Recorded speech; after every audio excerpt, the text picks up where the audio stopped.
What's up, and welcome back to the channel. You're listening to Ninja Night. This is Chatterbox number 28. I'm here 32 minutes past 7. That's not bad. It's only 2 minutes late. Thanks to everybody that's in the chat that's already there. I can see already there's about 20 people there. Thanks very much for jumping in. I know that there's probably going to be people rolling in here about quarter 8 and be like, he started already. He's here. He's here at 10 to 8. He was on before 10 to 8. How long is the stream going on? Yeah, so we really appreciate everybody that jumps in here, obviously live as well. It's hugely appreciated. I can't thank people enough. And obviously as well, the people that are watching on the replay. These live shows, I know I'm after getting a good few subscriptions again over the last couple of days, and I would say it's probably got to do with the Sinn Féin video. We'll be talking about that here tonight. We talked about it last week on last week's stream. If you're new to this channel, just to let you know that this is a stream that talks about Ireland predominantly. That's just what I like to do on this stream. And there will be streams upcoming, obviously, in the future that will be talking about other things. So if you're someone that's interested in the recent action figure and collectible videos that I did, this is generally not the stream for you. Now, listen, you're more than welcome to stick around, but things get a bit spicy in here, and I talk about what's going on in the real world. You know, I've been talking about another YouTuber that I watch as well. He's called Uncle Tim's Rants and Reviews. He's a guy from Chicago, and he talks about what's going on in the world. And it's really funny to see someone from the opposite side of the world, I suppose, and they have the same thoughts and opinions with an awful lot of things that are going on in the world that are very similar to me. He was talking recently about, and this is just a story I wanted to bring up really quickly. He was talking about in the big stores like Walmart and Target. You see, whilst I focus on what's going on in Ireland, I also like to look at what's going on in the bigger picture and see what's going on elsewhere, because here's the thing, it's more clear now than ever before that we are working against what is basically a syndicate, a group of individuals, some would say a cabal, that are working together. I mean, it's very clear that they're all unified and they're just trying different things in different places. Look at the hate speech nonsense that was pushed through in the UK, and there were stories there over the last couple of years of people getting knocks on the front door for a post that they'd made on social media. Similar things are happening as well now in America. You're seeing the likes of what is supposedly a three-lettered agency knocking on people's doors, wanting to talk to them about being pro-life. It's insane stuff. But these things are happening and they're being shown on social media. And you got to love the squawking now of certain people that are like, oh, you shouldn't be showing this on social media. No, you should, in my opinion, because it's letting people know what's going on and how things are happening and what's going on in the real world. So getting back to what I was saying there about Uncle Tim's Rants and Reviews, great channel that talks about action figures as well, but also then we'll talk about some things that have become more apparent over the last few years. You know, he talks about physical media and various other things. I don't know the guy or anything like that. I just like the channel. And he was talking about how in Target and Walmart, the self-service checkouts are supposedly going to have a tip option. And he was like, hold on here. How can you have a self-service option and a tip? Who are you giving the tip to? He's like, the tip isn't to you. He says, you're giving the tip to the supermarket on the basis that you're going to be able to shop there and serve yourself. So he's like, oh no, he says, what I do is I go to the checkout. He's like, it might take me another 20 or 30 minutes. He said, but I don't mind. He says, and then his missus, he says, just chew these people out. They'll be saying, you should be all shopping here where the checkout is. Look at your own local shops. Look at the amount of tills, self-service ones, that is, in the likes of Tesco. They outnumber the amount of tills that are being ran by people. That's one thing you have to say about places like, I suppose, now it might be in different stores around the country, and I'm sure it is, but you see some of the German outlets and they seem to have more people there running them in Lidl's and Aldi's. Now I'm open to correction there. Someone might say, oh well, in a specific one here, there and everywhere, they don't have them. But they seem to have more people on tills than what you would have in the likes of Tesco. So, you know, people might shop that way accordingly in the future, but it's all about what's safest and best for your wallet. Because here's the thing, people feel that when they go to these places, they say, well, that place isn't good for my wallet. It's not good. The prices are way too high. You see Neil Richmond's there during the week putting the old cabbage head above the parapet, and he was talking about, oh, I'm going to have a talk there now with the supermarkets. And then there was an article that followed that up real quick that was like, nah, the supermarkets just slapped them down. They just said, nah, go away from us, you. Yeah, Teletubby, get away from us there. We don't want anything to do with you. And that's what happens. He was laughed at. A member of government's laughed at by supermarket chains. And these are supermarket chains now that even the media are reporting on them price gouging. And that's becoming very, very clear to people. Now, you see them as well talking about milk. I've seen another article there during the week. And they said the price of milk has risen by about 20%. and it's going to be reduced to about 11% inflation. And it's like, well, hang on, you're still losing 11% there. Do you know what I mean? You're losing 11% of your money where you wouldn't have beforehand. And these things are happening, and people are slowly but surely seeing these things. Now, we've got a Grim here, 75, doesn't say anything though. You need to say something, guys. You know, if you're sending that, say something, please. I always feel bad as well too when someone says that and then they like don't say it. Now I know we probably have something down in the chat. He or she misgendering there, you know, that's terrible stuff, that is. But anyway, we'll talk about what's going on during the last week or so. There's been some significant victories, and what you're seeing now at the moment from the government and the media is the attempt at trying to snatch victory from the jaws of defeat. Now, what do I mean by that? I mean by the video that came out from Navan. Now, we'll dissect that in, I suppose, over the course of this show. But what I would say is this: I will only be showing articles. Obviously, I don't show you the videos of those things because that's classed as naughty on this platform. But there are some stills. We have some stills of some of the individuals involved, and it's an interesting time. It's an interesting time for sure, because now you see the left now have looked at the initial instigator of said, what shall we say, disturbance, disagreements, shall we say, and they're like, oh, don't mind that. Mind the follow-ups. Okay, so we will talk about that. I'm sure you know what video I'm talking about from Navan. So that's one thing that we'll talk about this evening. But, you know, massive victory that's happening in Clare. I mean, the governments just want to not look at that at all. So barricading and blockades have become very effective. These were effective in the past, and they're becoming effective now again.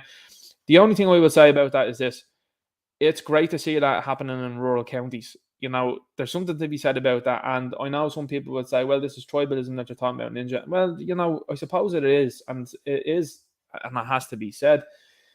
It's great to see the local community in the likes of Clare standing together. And I'm sure that members of An Garda Síochána, because I know that probably bugged the life out of the likes of the government, but members of An Garda Síochána that are from those areas, again, open to correction here, but more than likely are known by the people. And if they're not locals in the area, they're certainly probably from neighbouring counties where those people know what's up as well too. So it's fantastic to see. But where will an awful lot of these bums end up? Well, they probably end up in Dublin. And see, Dublin is way too big it is for any sort of significant efforts to take hold, because you've seen the middle class in Dublin particularly being eroded. You know, where else would you get it? Where you can have people that are working 2 jobs, maybe one person, maybe 2 parents are working, and they're there paying off a house, and next door to them is someone that's had to be moved in that's not done a tap in their entire life. You know, and I'm talking about everybody in general, you know, because I'm not saying, oh, it's just foreign people, everyone, you know, it's incredible stuff to see that sort of stuff happening, and people don't like that at all, and they're right, you know, I think they are, for sure. So that's going on in Clare. That's a great thing to see. And Pearse Street was another one as well. Pearse Street had a big win there last week when the locals there decided to force people out of their areas, which I think they are right to do. And that's something I talked about last week. I talked about it as it was happening at the time. But to follow up on it, €5,000 was given to TDs and senators to beef up security for them. $5,000 to each of them. Locals on Pearse Street, what did you get? Nothing. You got called racist. You got called far right. You see, that's the difference, and that is the distance between you and local councillors and TDs currently.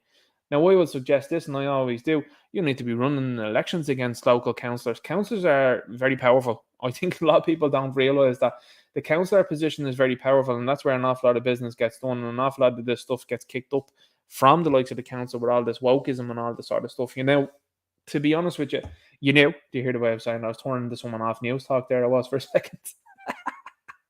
So you see people now starting to realise that, and that's why it's great to see people putting their head above the parapet and people starting to run on what seems to be going for a run for an election in certain areas. It's good to see, and I think you're going to see more of that, and hopefully we do. So what I'll do is I'll jump into the chat. Make sure you at Ninja Knight in the chat. That's very much so appreciated if you do that, because then that makes my job an awful lot easier going through the chat later on. Sean Max says, Ninja Knight, good evening. Derek Manson here, as always, says, good evening, everyone. Hope you're all well today. Yeah, by the way, a big shout out, because Derek Manson always reminds me insofar as when I see his name and Leanne's name. Thanks very much to everybody that's a mod in here. I really appreciate that. You know, this show doesn't keep running. It doesn't run the way it does and effectively and efficiently as it does without the mod. So a big shout out to them. I really appreciate that. We've had a couple of glowies over the last couple of weeks turn up to this show, and people saying outrageous and ludicrous things, and you're like, that's the new profile. You know what that is. You know, it's someone trying to cause a bit of stir there and trying to get a bit of nonsense out of people, you know, but that doesn't happen here. Everyone's wide to that because the chat here is great. The chat here is always like, if there's a new person in here, they're like, who are you? Where did you come from? How did you hear about this guy? The interrogation that goes on, it's great. It's very funny to look at, but also as well too, I appreciate it because the chat are, you know, they have each other's backs and they also have my back, and I appreciate that. So again, big shout out to the mods, big shout out to everyone that's supporting the channel as well too, obviously as well on social media, follow me on the different places. That's hugely appreciated, and there's a number of people that are sharing and liking and subscribing to the channel, so I hugely appreciate that. You know, it doesn't get done without you people, and when I say you people, I mean the people that are part of this community, the community that we built here now, and it's awesome. And I can't say it enough, I really can't. It's just so appreciated, and Derek Manis every week reminds me because I appreciate what he does.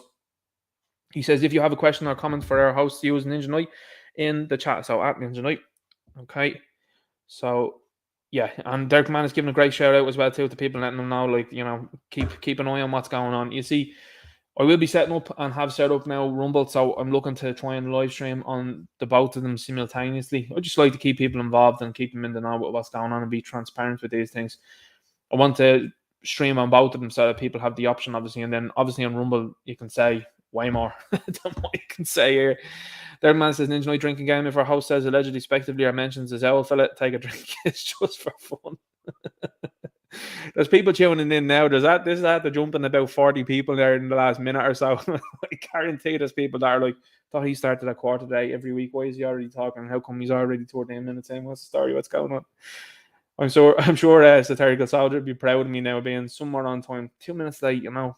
Would I get a court martial for that in Satirical? Let me know in the chat. Thomas Butts says, Ninja Knight allegedly, spectively, and your owl lads. It's already started. Don't know what you are all waiting for. This chap's going to be mad late, says Row Kelly. I was on time to a degree. I was 2 minutes late. So anyway, let's keep going here through the chat there. Era only B101 forces. Special mention to the folks of Clare who held the line this week. Also, Bull Bus. Yeah, Clare is after being a big,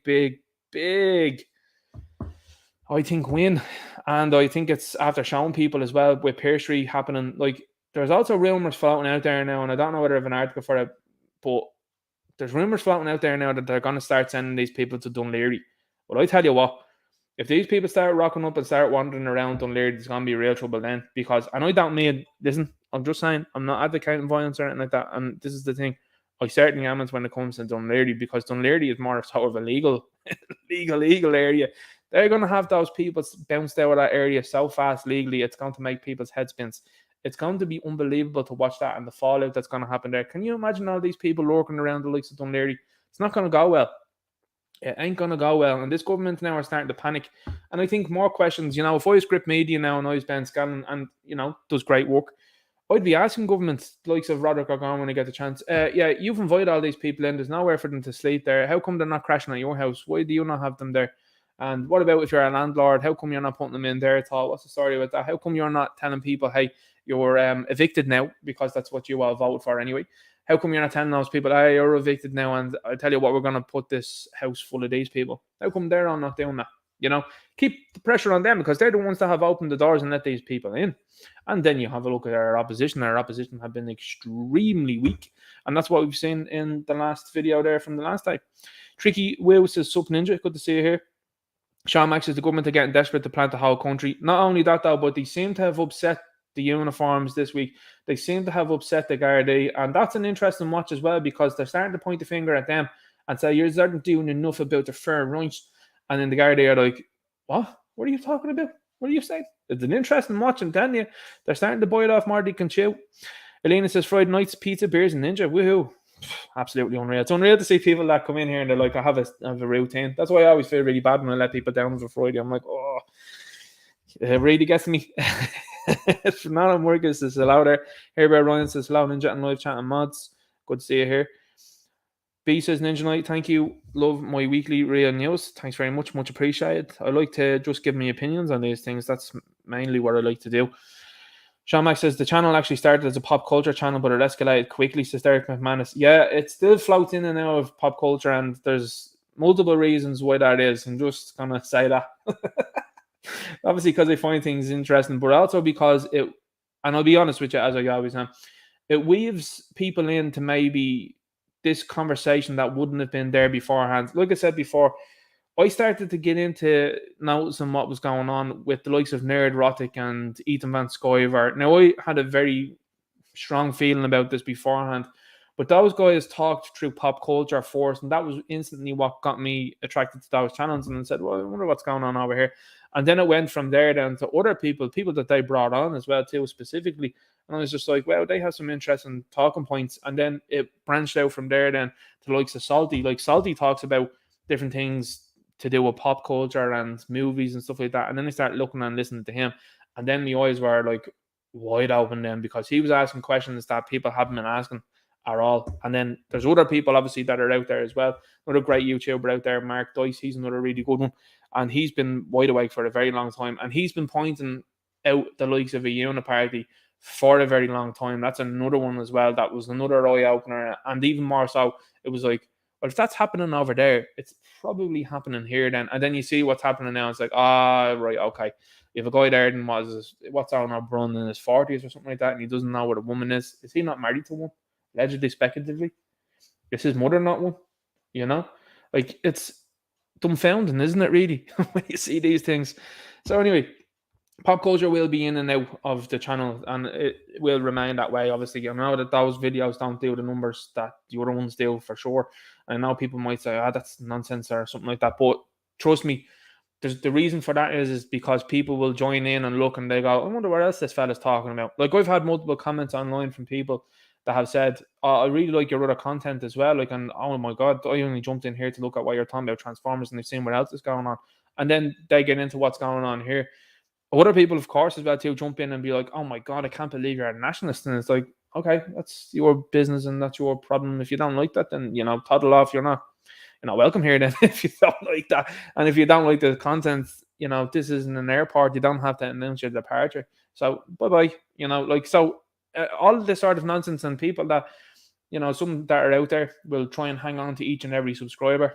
I'm not like that. I just say what I think, and that's it. That what it is. I can say what's popular if I wanted, and it'll gain loads of traction and stuff like that. But I don't, because I just like to say what I think and what I hold in my opinion. Tressa O'Connell says, Ninja Knight, Off-Grid Ireland had a brilliant Twitter space the other day, 5 hour long, but brilliant people from other countries saying the same thing was about us as migration. Yeah, Off-Grid Ireland have been in touch as well too about doing a stream with them, so I need to get back in touch as well. I'm very bad for responding when it comes to the likes of DMs and stuff like that. I'm really bad. I'm just going to let you know that one. Lee James says, I'm sorry Ireland's going through this. Mass immigration has destroyed England. We were never asked. Absolutely. And that's another one that Satirical Soldier put out today. Put out another great video there. We were never asked. Let's keep going here through the chat there. And we keep moving. And let's see what's going on. Okay. Right. So what I'll do is I'll jump in to what's happening. Oh, Fergus Power's in here as well too. Fergus great, does some brilliant work. He does, this guy has been an absolute stalwart. That's the type of dude that you'd like to see run in an election. You know what I mean? This guy is really standing up for free speech, and he's standing up and being counted on the right side of history, is what I'll say. Fergus Power says, Ninja Knight, good evening, brother, and you all beautiful patriots. Hope you're all keeping well. Garden of Remembrance, 11:45, 12 o'clock tomorrow. Please show your support and stand up against the globalist. Excellent. Awesome stuff there. Derek Mann says, meet a friend with 3 kids in Sainsbury's today. Our shopping was over £171 to fill one trolley.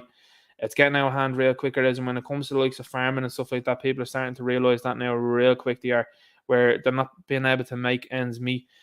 Like I said before, and I'll continually say it, luxury items are going to go by the wayside fast. Like, I'm seeing the prices on the likes of collectibles and stuff like that rising, and no one's buying. I'm now starting to see them going on clearance, and they're going on clearance regularly around different places. Like, I'm even seeing it here now in Ireland, and people will tell you here in the chatty well what Ireland is like for putting things on clearance or putting stuff on a discount. It's really bad. Usually we don't do that. So when you start seeing that stuff happening here in the likes of our biggest stores, there's some big problems on the way. Because I like to say, and as we all know, when you have issues when it comes to finances and the economy, the likes of luxury items are the first ones to go by the wayside, and that's followed then by everything else. So let's have a look here now. We'll have a scroll through some of the bookmarks that I put on Twitter. I'm just going to keep checking kind of back and forward as well too, because I know that Twitter at times does act up. It does when I'm screen sharing it. I know Gab is much better. I'll be back onto Gab tonight. You know I love Gab. So this is what we're being treated to. What can I say, lads? Like, doubtfires are starting to gather real steam, and this is why. And you'll see as well too with this Navin thing, they're going to use this Navin thing big time as a talking point going forward. They won't talk about the lads in Sligo or anything like that. You know, it's easy to forget those fellas altogether and not mention what went on there. Now, like I've said, and I will regularly say this, if you're a legal consenting adult, once you're keeping it behind closed doors and doing your own thing there, grant, no problem. When you start wanting to talk to kids and all that, that's when I'm going to have a problem. And that's when the large majority of people are going to have a problem. You're also now going to have more of a problem when people like this individual are coming forward and saying, by the way, I'm totally woman. And then you've got the likes of Anna Brun. You see, this is where you see videos like those that emerge from Anna Brun to see where things are going. Now, as you know, as well as I do, the reason why they're putting these goofy individuals into the positions that they are is, and also increasing their want for a hate speech law, is so that you can't criticize these people. Why do you think that you've seen an all-time high of lefty women being pushed into high-ranking positions with no clue about what they are doing? Look at the Bud Light catastrophe that's happening right now. They've now decided to bend the knee to the people and say, okay, guys, we're going to put out the bottles and we're going to put camo print on them. The lads are like, nah, your company's done. And that's the energy that you need. But here's what's been pushed forward now to Ireland. A blue-haired individual there that in the 70s, 80s, and even the 90s, there would have been white hospitals that would have had certain jackets that were called straight. Isn't that weird? Certain jackets that would have been put on these people, and these people have been put into rooms with an awful lot of padding in them. You know what I'm saying?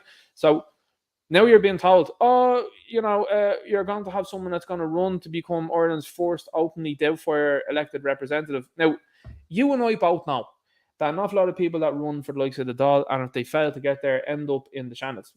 That's just a fact, you know. Now, the Shannon still holds an awful lot of power when it comes to these things when you're talking about bills coming through, but when you're looking at Ronan Mullen and Sharon Keoghan, probably been the only two people within the Shannon that are worth any sort of talking point about, because they are people that are standing up for free speech and certainly as well reality. You're starting to see these people now being pushed forward, and this is happening worldwide. Look what's going on in America. They have a health secretary that's over there that's, whoa, boys, it does look like Robin Williams' current day as doubtfire. Anyway, this is the sort of stuff you're being treated to, because the reason why you're seeing all these bills now starting to move their way through is so that you can't criticize people like this. And that's what they want to do. They want to make people, and it is what you've seen over the last few years, they want to make people, oh, you can't be this, you can't say that. You can say what you want. And someone else taking offense to that is their problem, not yours. And I think this is a very soft world that we live in, and this should be absolutely laughed out the door. And it will be, because you have a councillor here now, and that's what I'm saying to you about council positions, guys. This is a councillor. Someone has seen fit to put this person in the position of a councillor. Like, this is the bizarro world that we live in, and this is happening in Ireland much faster than a lot of people anticipate, which is why you're getting the pushback that you're getting. You know, I'm glad, in a way, that this stuff has been pushed as fast and as heavy-handed as it is here in Ireland, because it served only to wake an awful lot of people up. People are sick, looking around them and saying to themselves, hang on here now, I'm becoming a minority in my own country, because guess what? The likes of the continent of Africa has billions of people on it, and they're all arriving here with no attempt to stop, or I suppose even have any sort of immigration in place in real terms.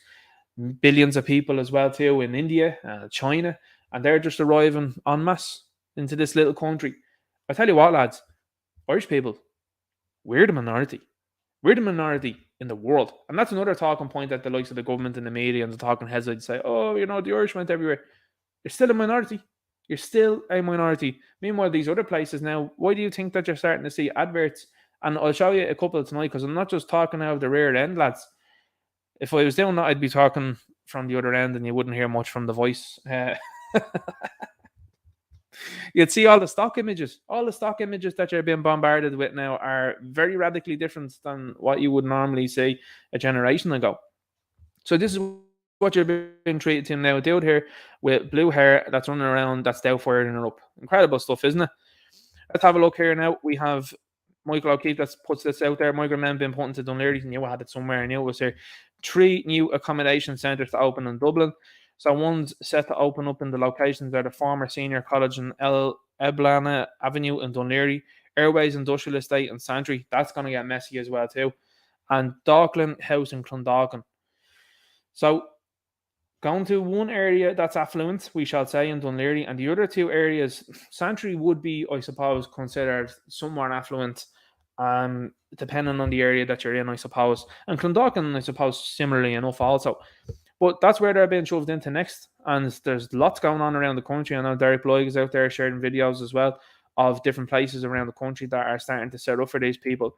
Now, you were saying the government move full steam into this nonsense here. And it seems to me like they're panicked. When you start seeing them putting up job applications for an Garda Síochána and foreign languages, now's the time to start looking at that. And I think the Gardaí themselves, I think that are Irish, I think a lot of them see what's going on, and I think a certain amount of them probably feel uneasy about it to a degree. And I think some others are just totally oblivious to what's going on until it then affects them. So until their profession is starting to be overwhelmed with people that ain't like them, I think that's the time when you start seeing them start to turn the corner. Although we will say the corner is starting to be turned a little bit faster than what I anticipated, really. This is a brilliant video. It's fantastic. So if I can get the sound on this, that'd be great. One thing I like about Elon, I have to be honest with you, is how he speaks. He's asked a question in this here, and the way he takes a number of seconds and ponders what's been said to then give his response, that's something that I really like. This is brilliant. Let's have a look here. But how do you make a choice? You don't see, in terms of when you're going to engage. For example, even today, Elon, you tweeted this thing about George Soros. Well, I'm looking for it because I want to make sure I quote it properly. But you know what you wrote. But you basically. It reminds me of Magneto. This is like, calm down, people. This is not like made a federal case out of it. You also you said he wants to erode the very fabric of civilization, and Soros hates humanity. Like when you do something like that, do you? Yeah, I think that's true. That's my opinion. Oh, Twitter's at that doing me again. Hang on here. We'll just jump into the video itself and see what's happening. There's obviously some issue with bookmarks. I don't know what it is. I'll have to jump into the video. It's just a bit more annoying. I'll tell you what, we'll make the video bigger as well, because hopefully that'll do the job also. This is what you get with our production here. This ain't a mainstream outlet. People will be tuning into this and be like, this is as wacky as it. You tweeted this thing about George Soros. Well, I'm looking for it. I want to make sure I quote properly, but you know what you wrote. But you basically. It reminds me of Magneto. This is like, calm down, people. This is not like made a federal case out of it. You also you said he wants to erode the very fabric of civilization, and Soros hates humanity. Like when you do something like that, do you? Yeah, I think that's true. That's my opinion. Okay, but why share it? Why share it? Especially because, why share it when people who buy Teslas may not agree with you, advertisers on Twitter may not agree with you? Why not just say, hey, I think this. You can tell me. We can talk about it over there. You can tell your friends. But why share it widely? This is freedom of speech. I'm allowed to say what I want. You absolutely are. But I'm trying to understand why you do, because you have to know it's got to. It puts you in the middle of the partisan divide in the country. It makes you rod criticism. Do you like, today he's I'm like a pro-Semite, if anything. I believe that probably is the case. Yes. But why would you even introduce the idea then that would be the case? Listen, we don't want to make this a George Soros interview. No. Oh, God, no. I don't want to at all.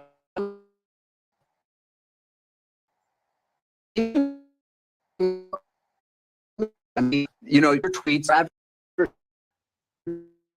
on Twitter say, got it.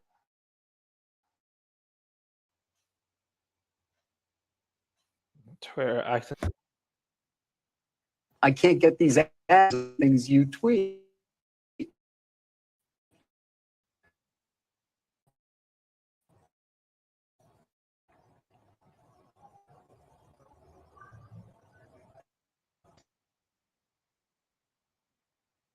There's a scene in The Princess Bride. Great movie. Where he confronts the person who killed her. And he says,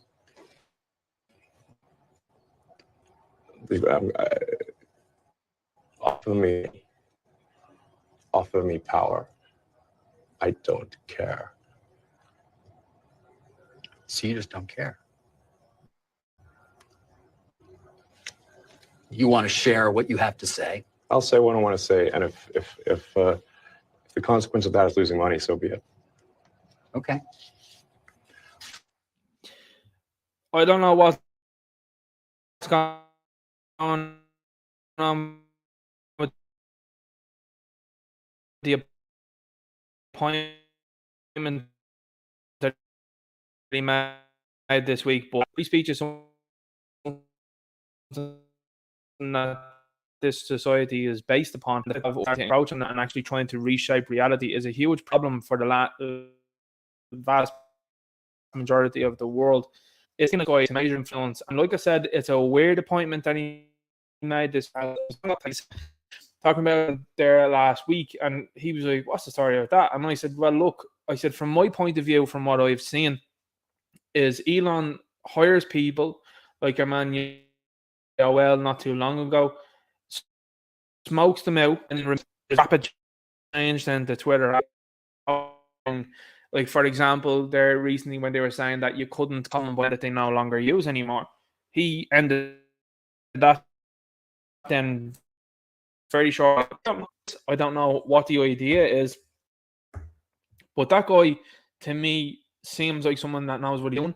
He also was very interested in free speech. Now, obviously, as I have said, Gab is the best of them all, and it's one that I will continue to use because obviously my feeling on Twitter is still that it's still on shaky ground, and especially with this week's hire.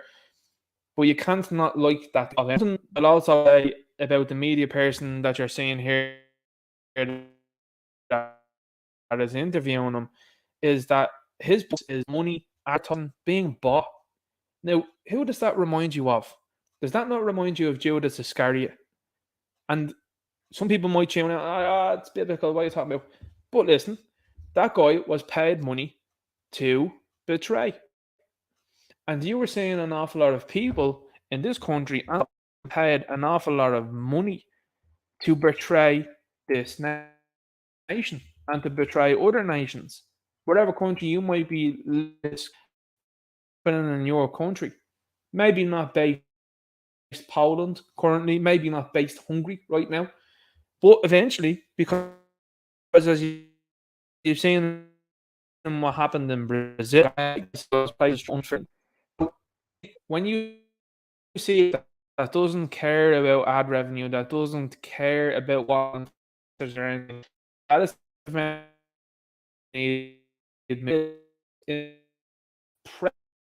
impressive.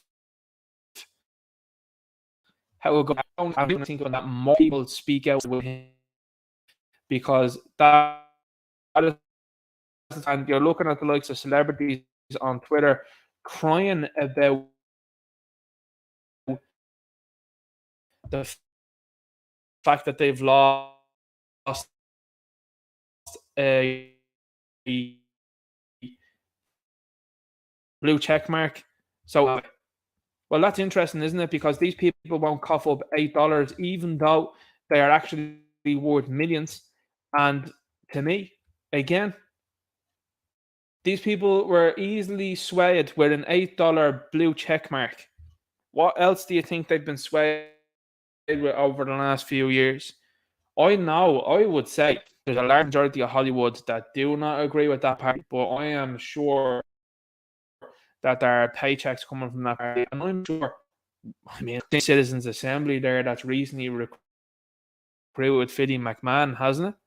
What about all these local champions that they're talking about? That's another very important phrase that's going to be coming up in the future. Oh, we have local champion X, Y, and Z. Yeah, well, you know that they're on the payroll to be saying whatever sort of goofy nonsense that you want them to say. Same with the likes of actors and all of that as well too. The time of celebrity, this is something that Tim Dillon was saying recently. He was talking to Whitney Cummings an entirely unfunny individual, and a real case being made. And he's talking about, hey, Tim Dillon is, hey, we're Hollywood now. He's like, the likes of podcasters that build themselves up and build themselves on their own. And I'm talking about Tim Dillon. He's a big following, and he's done it himself. And he says, like, we're Hollywood now. People know organic growth, and they know when something isn't organic. And isn't that very interesting? Because that's why an awful lot of people didn't like Gettr and still don't. Because they're like, that's not organic. They're a place there. People brought them in there. And look at them supporting all the goofy nonsense as well. It's when you get someone that's based out there, they're like, oh, yeah, I like that. Now, let's have a look at what old Mr. Burns here was saying. Slidery Jocks. What's he saying now here? So he's saying, there people who have been through a difficult journey. Tánaiste Micheál Martin on the blockade of asylum seekers in County Clare. So this is a fella that has seen over some of the most oppressive measures that have ever been taken in this country. I mean, the British Empire, Oliver Cromwell will be proud of this fella. Seeing the likes of Leo Varadkar taking the reins. You know what I mean? Seeing other people as well too from his own party flying out and hanging around with the forum amongst other individuals. Welcome old Joe in as well too. There's multiple stuff going on with relation to him as well too. El Greedo Joe. And then you've got this guy then out spouting and saying it's wrong for people to be looking after their own areas.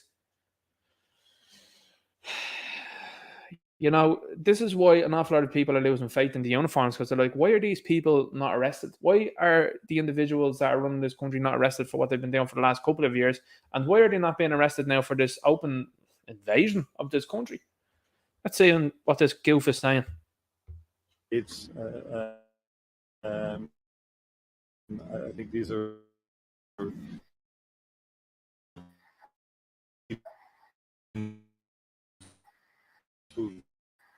obviously the journey of seeing facilitating many refugees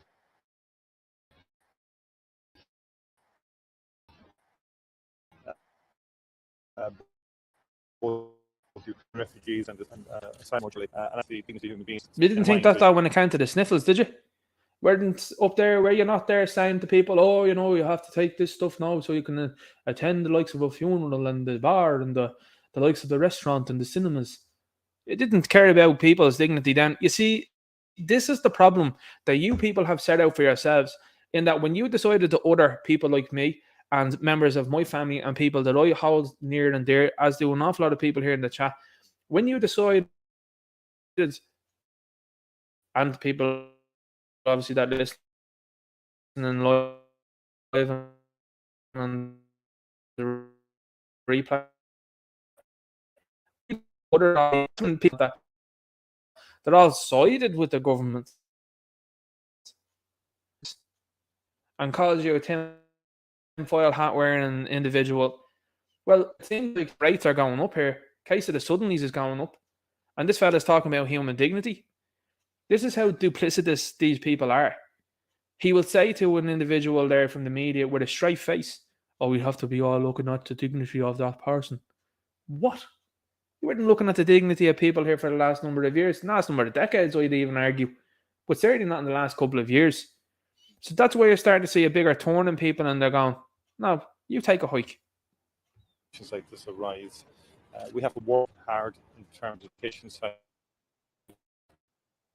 and clarifying and dealing with any our concerns people make. There's an element in the country, and this is completely separate to what's happening here, but there is a far-right element who are this. There's a lot of far-right. What's far-right, Micheál? None of these people be able to answer that, because if they go and use words like authoritarian or anything like that, you're like, that's what you were doing for the last couple of years. You want to talk about authoritarian? What about the fact that you want to introduce a hate speech bill, policing people's thoughts? How about that? You're wrong. Isn't it crazy? Isn't it the world that you live in, that you have a guy like this now? Oh, the far right. What does that mean? Tell us what that means. Disinformation. Well, Micheál, how is it then that the likes of me was able to survive for the last 3 years unscathed? Happy days. And how is it that other people I know that did the same? Are we just like magical unicorns or something like that? Or what's the story with that? How come that information that I had? And see, this is the difference, and this is why it's starting to frighten guys like this. Because when you have someone, and this is the thing, when you have someone that is objectively able to stand back from a situation and look at it and go, right, well, I'm not taking that stuff because I want to see how things shake out. And if I get it, well, so be it. You see, this guy was just like, no, you have to take it. Why? There's no long-term studies on this. We don't know what this is going to do. And certainly you don't know what's going to do with the future generations or anything like that. Because that's another thing. Because then they start giving it to kids. When it become abundantly clear, or became, I should say, abundantly clear over the last couple of years, that these companies happen to be telling lies and happen to be hiding evidence and happened to be tampering with things, even though it was very clear on the internet as to what was going on. This is the age of the internet now. The age of the internet has absolutely taken these people's attempt at something that was, and I think someone said it there on Twitter during the week, where they were like, when you have so many egos in the room in terms of narcissists, and it's ironic that Mihal is on the screen here, these people wouldn't be able to organize a piss up in a brewery. And to be fair, they did for a while, and things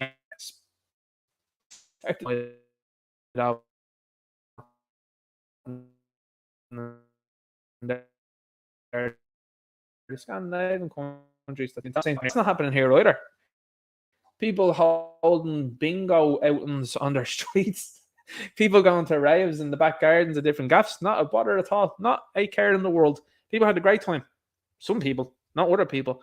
And certainly then people that lost individuals then during that whole nonsensical situation.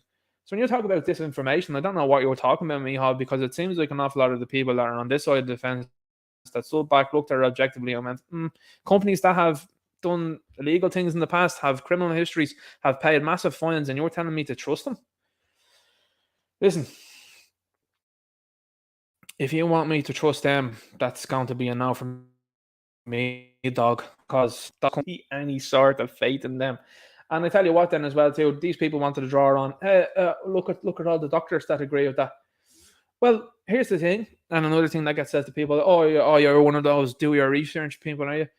Yeah, well, here's the thing. What is the saying that they say? Patients die, isn't that what they say? I know many people that have gone to one doctor and they've gotten one diagnosis and it's been totally incorrect, because when they went to a second doctor and got a second opinion, the initial diagnosis happened to be incorrect, and sometimes it worked out the second time round, sometimes it didn't. So when you're talking about disinformation, that is people getting together, gathering and looking at the situation at hand. And that's something I liked as well too from Robert Kennedy Jr. when he was putting out there during the week saying, well, I think what we should have done is set up a global consultation force with, when he says a global consultation with scientists and doctors, he says that we would have got a bigger picture of what's working and what's going on. That's not just got a script and went, boom, that's what you're doing. So when you're talking about disinformation, that's a rant that I'm after going on there, but it needs to be said, because these things that are happening now are repercussions for not holding these people accountable for the last couple of years. A lot of the time, and I will say this, it falls an awful lot of time on the legal system here in Ireland, and also as well on uniforms. I mean, how are they looking at this and going, yeah, that makes total sense? You're seeing the Defence Forces there today, Satirical Soldier putting up a video of them hoisting the rainbow-coloured flag. Now, I don't know about you guys, but when I start to see uniforms driving around in cars with that and hoisting up, I don't view them as looking out for me. So when you're talking about disinformation, not for me, dog. Disinformation. A lot of aggression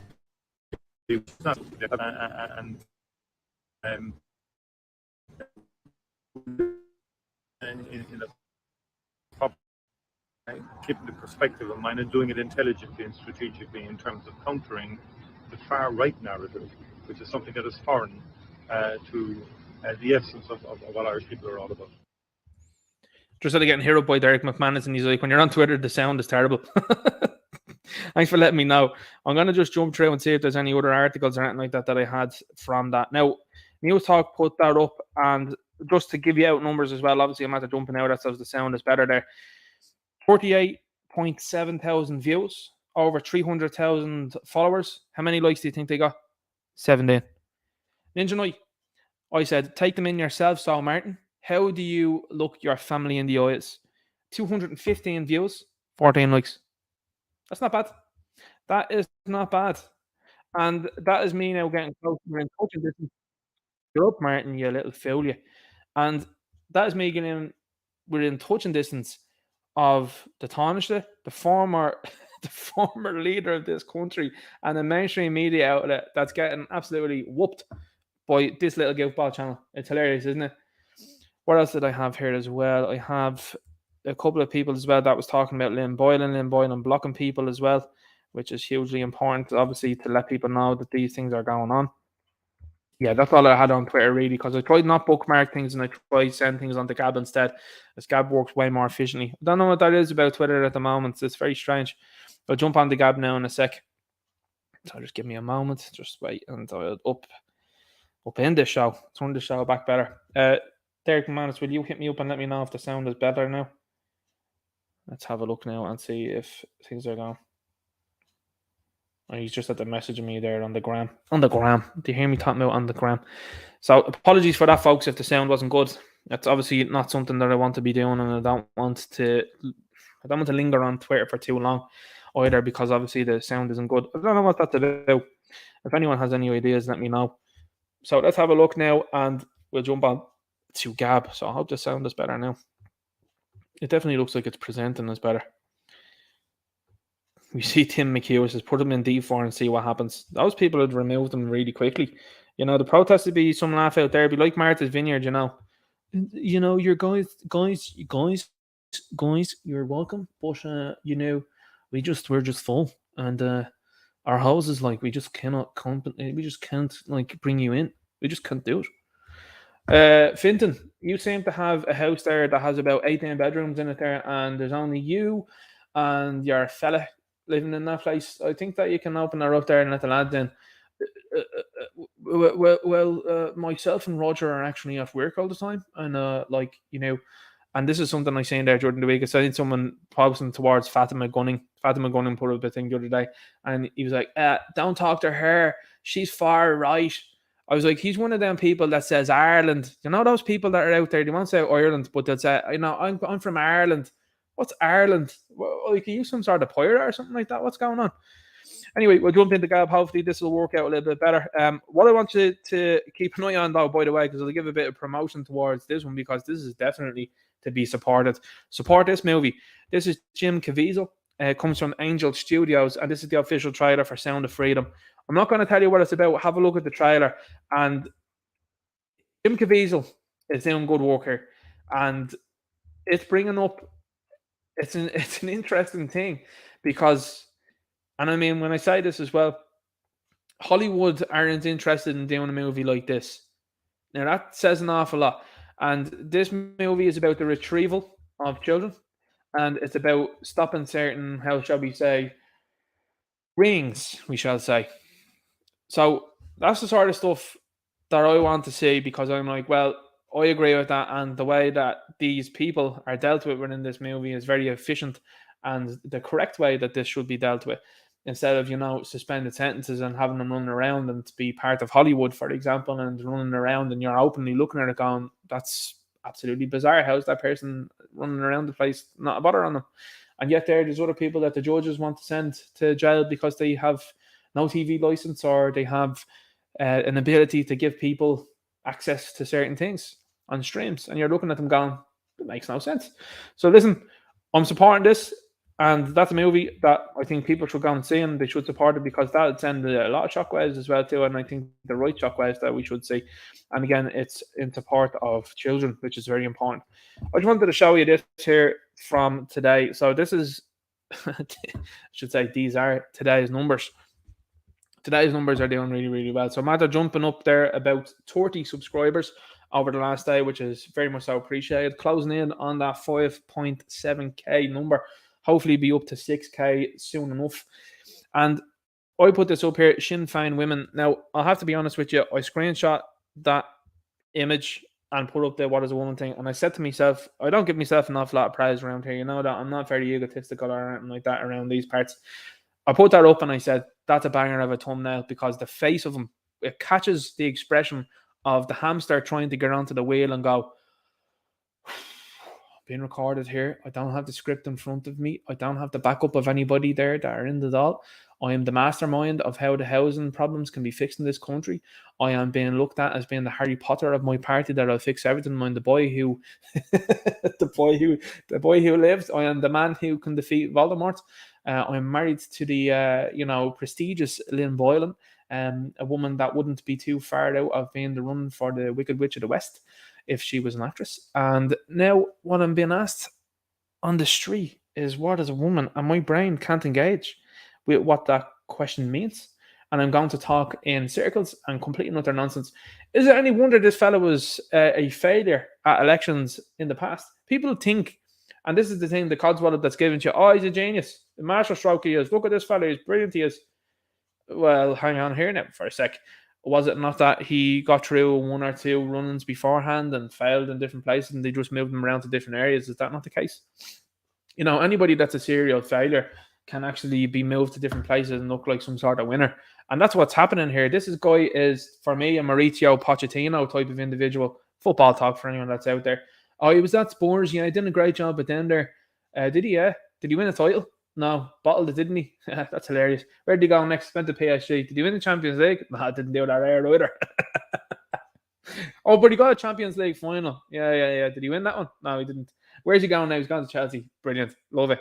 That's great. And now the media are like, oh, it's a Mauricio Pochettino, great guy. Has he won anything? Farmers League there in France. Great job, lads. What a hire. He was on a brilliant job. Anyway, going back to this here, football talk, put aside there now. 2.8k views in one day. 5.67k subscribers. 464 likes.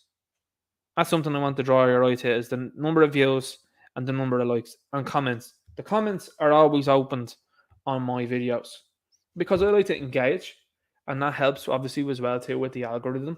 But I like to engage with people and see what people are saying. And wouldn't you know it, overwhelmingly the majority of people that have commented on this video, I haven't seen one negative comment. Now someone will be here lurking and being like, I'm going to put a negative comment on your video now, didn't you, nice? Go ahead. It's good for the algorithm. So that's happy days for me. And thanks for the view. I highly appreciate that. So you've got this here. Bear in mind, 464 likes, 2.8k views. And this is Sinn Féin from yesterday. Sinn Féin, 46.2k followers on Twitter. I'm not on Twitter. On YouTube. The Ninja Knight, 5.67k. Significantly less, 40,000 less people following me than these. They've 1.1k views. We want Ireland to be a voice against oppression, poverty and war. Where we was there for the last couple of years when the sniffle stuff happened. You see, people might say, well, you're going on about that. Yeah, I'm going to beat that like a drum for the next number of years and forevermore. Because until that's fixed and until the right people are in prison for that, I'm going to keep talking about it forever. And that's just how it's going to be.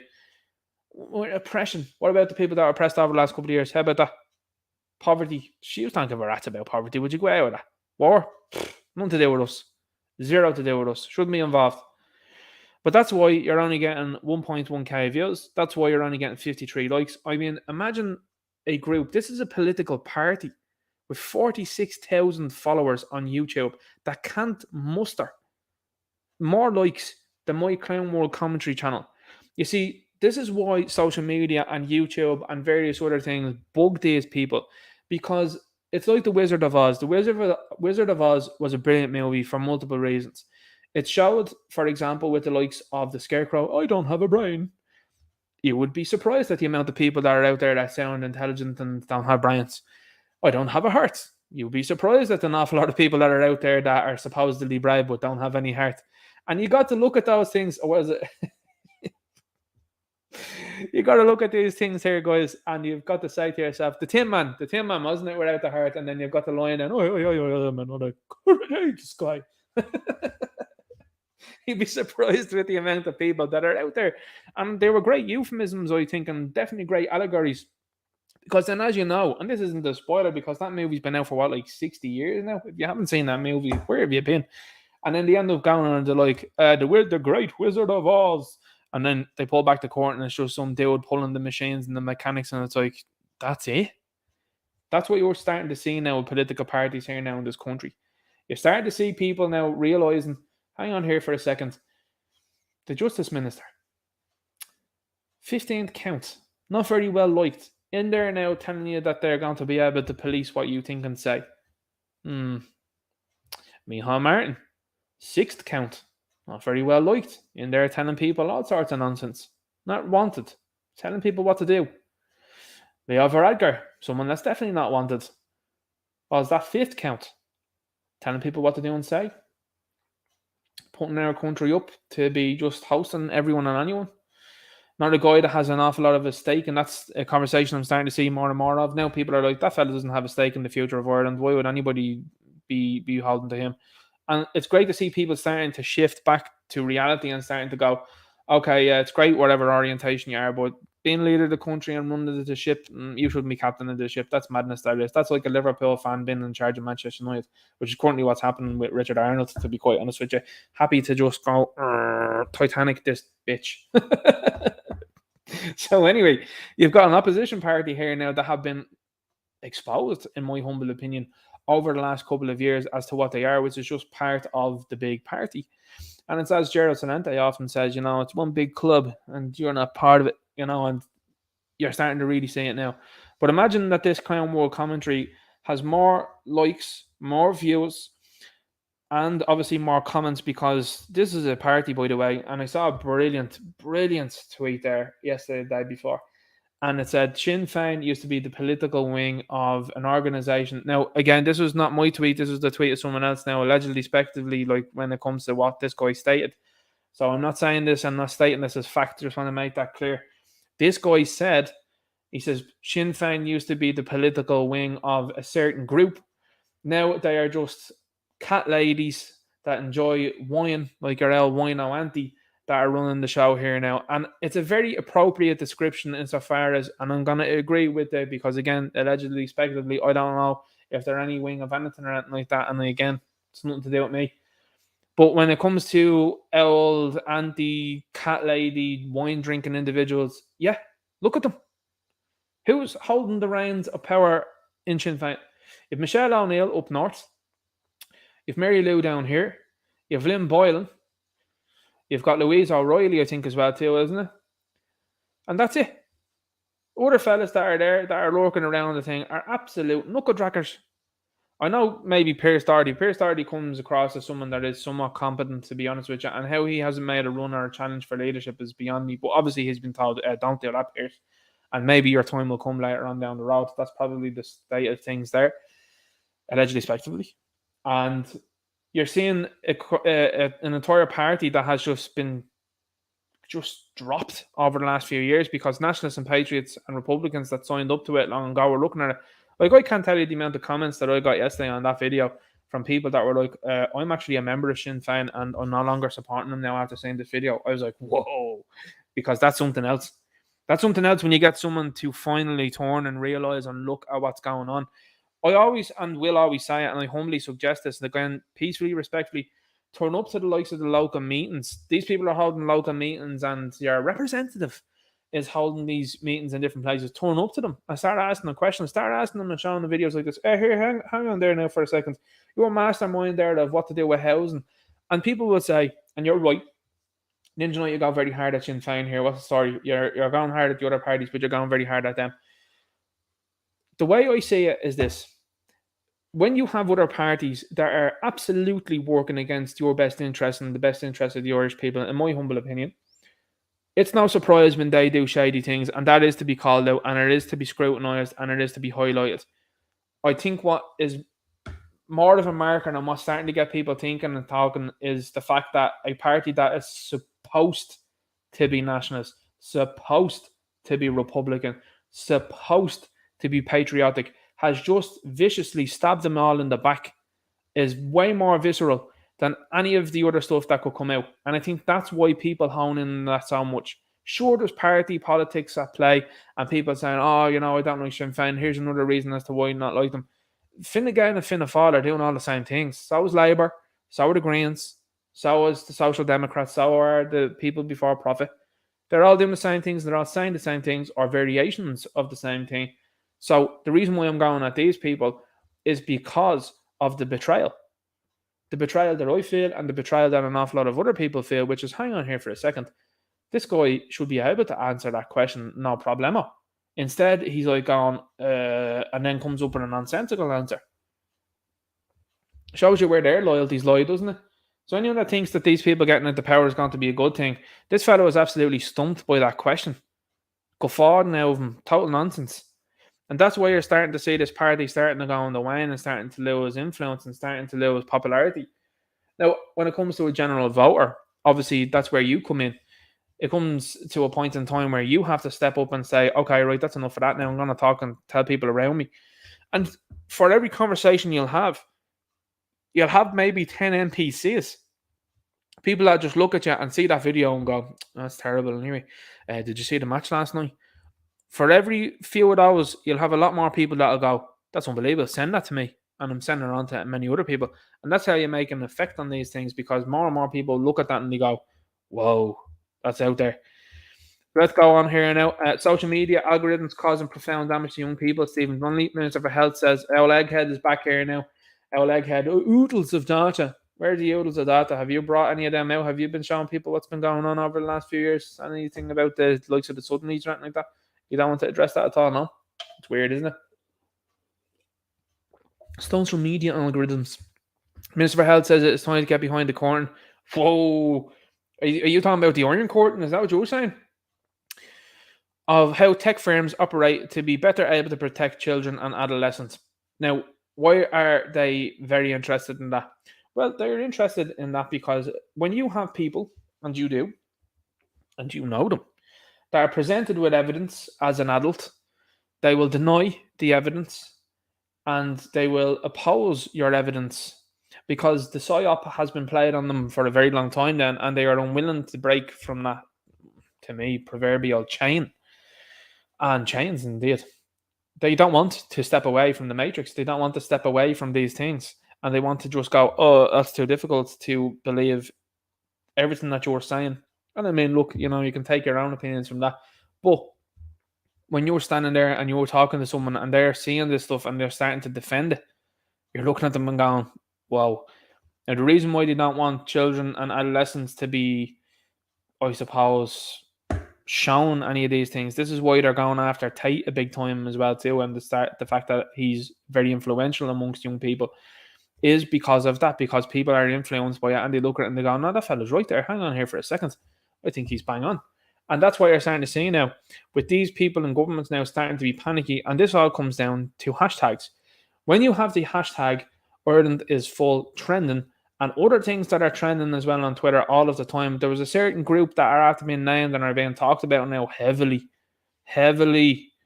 over the last few years. People started to wonder why, how you had stories been told you in the past about how people were put inside a place with wooden doors with glass panels in them with holes all through it, that the door opens inwards instead of outwards, and there was supposed to be all sorts going on in there. I don't know about you, but certainly people are starting to look at that now and they're going, I never questioned that before, but after the last couple of years of shenanigans and telling us that your man that's running around the blue and yellow flag waving country is a great fella, well, I have questions now because that fella is of a similar faith, but he still employs the likes of that regiment that seem to have the name Azov attached to them. And what are they waving? What type of flags are they waving? Oh, wow. That's a bit on the nose, isn't it? And that's a bit weird. Now people start to look back at history and they go, I'm not sure if that happened like they said they did. And I think that's fair enough. I think that is absolutely fair enough. I mean, you look at even Ireland's own history. You look at some of the stuff that came out surrounding Michael Collins after the fact, and they were like, he was ambushed. Really? Really? What do you think happened there? I think many things could have and possibly did happen, and I think Michael Collins, perhaps, this is just my own opinion, was aware of the moves that were being made, and it was a case of we can't have him hanging around. Same with JFK. JFK was obviously aware of what was going on and was like, I'm not having any of this, and they were like, chess piece off the board, let's install the new chess piece and let's swear this guy in there and done. So I think more and more people are starting to look at that now and they're going, hang on here for a sec. So that's why, to me, hashtags, for example, on social media are important because they're starting to create awareness and people are starting to look at things and starting to question things, and these people don't like it. They're not liking it at all.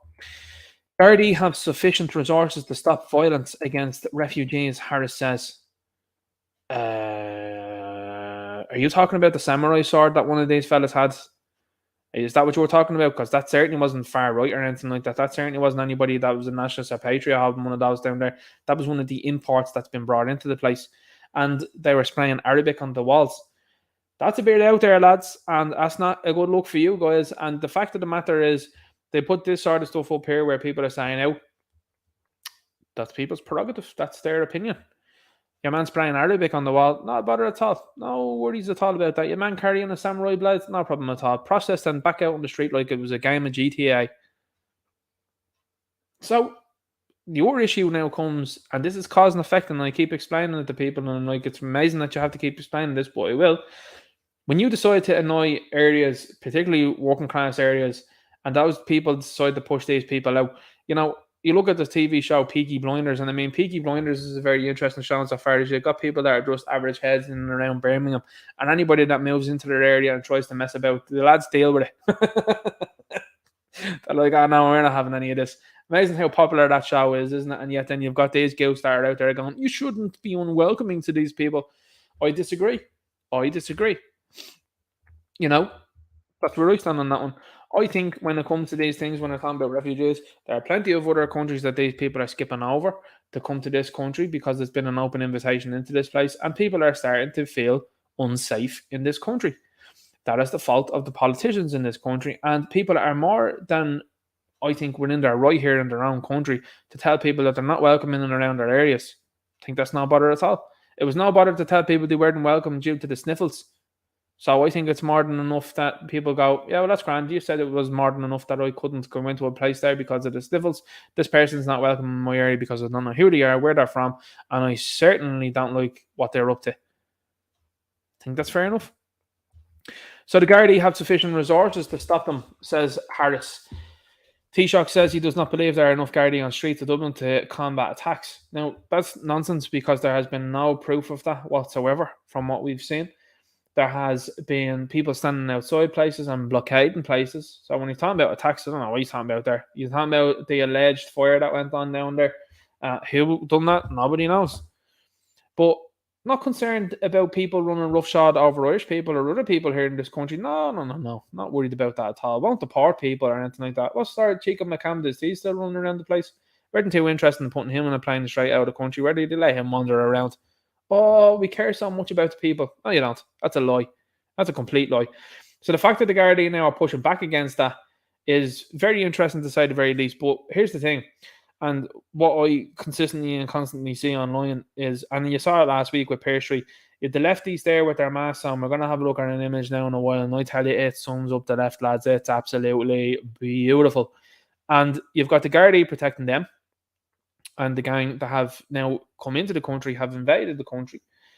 And then you've got the nationalists and patriots on the other side that are like, "No, we don't want any of this here." So when it comes to these things, they're starting to get antsy. And this is when, as I'm saying to you beforehand, these things have all played out before in history. You were starting to see the government get antsy. This happened in the times of Rome, when decadence and depravity started to become top of the pops in Rome. What happened then? The Romans left in the likes of the barbarians and said, "Oh, they will become Romans just like us." It's not what happened. The barbarians started to wreck the joint then, and then the Romans had to then deal with it adequately. So I don't know about you, but history starts to repeat itself constantly, and it's really a circle, as people would say. So to me, the Gardaí, another interesting one. You've got a fella there, that the former PSNI head there, that's running the Gardaí. Where else would you get it? And some of the top brass there. One of the top brass is one of these Canadians. Yikes, guys. Yikes, anyway. So we'll keep jumping here through the chat and see what, not the chat, we'll keep jumping here through Gab and see what's going on. Amazon, this is just to give you a little palate cleanser before we get into the rest of it. Amazon is focusing on using AI to get stuff delivered to you faster. AI has taken off. I'm just going to tell you that now. There's artists online panicking about AI, and I'll tell you this, I've done a couple of AI pictures and I'm like, they're surprisingly good. I saw one there even today, and yesterday they released a trailer for Mortal Kombat, the new video game.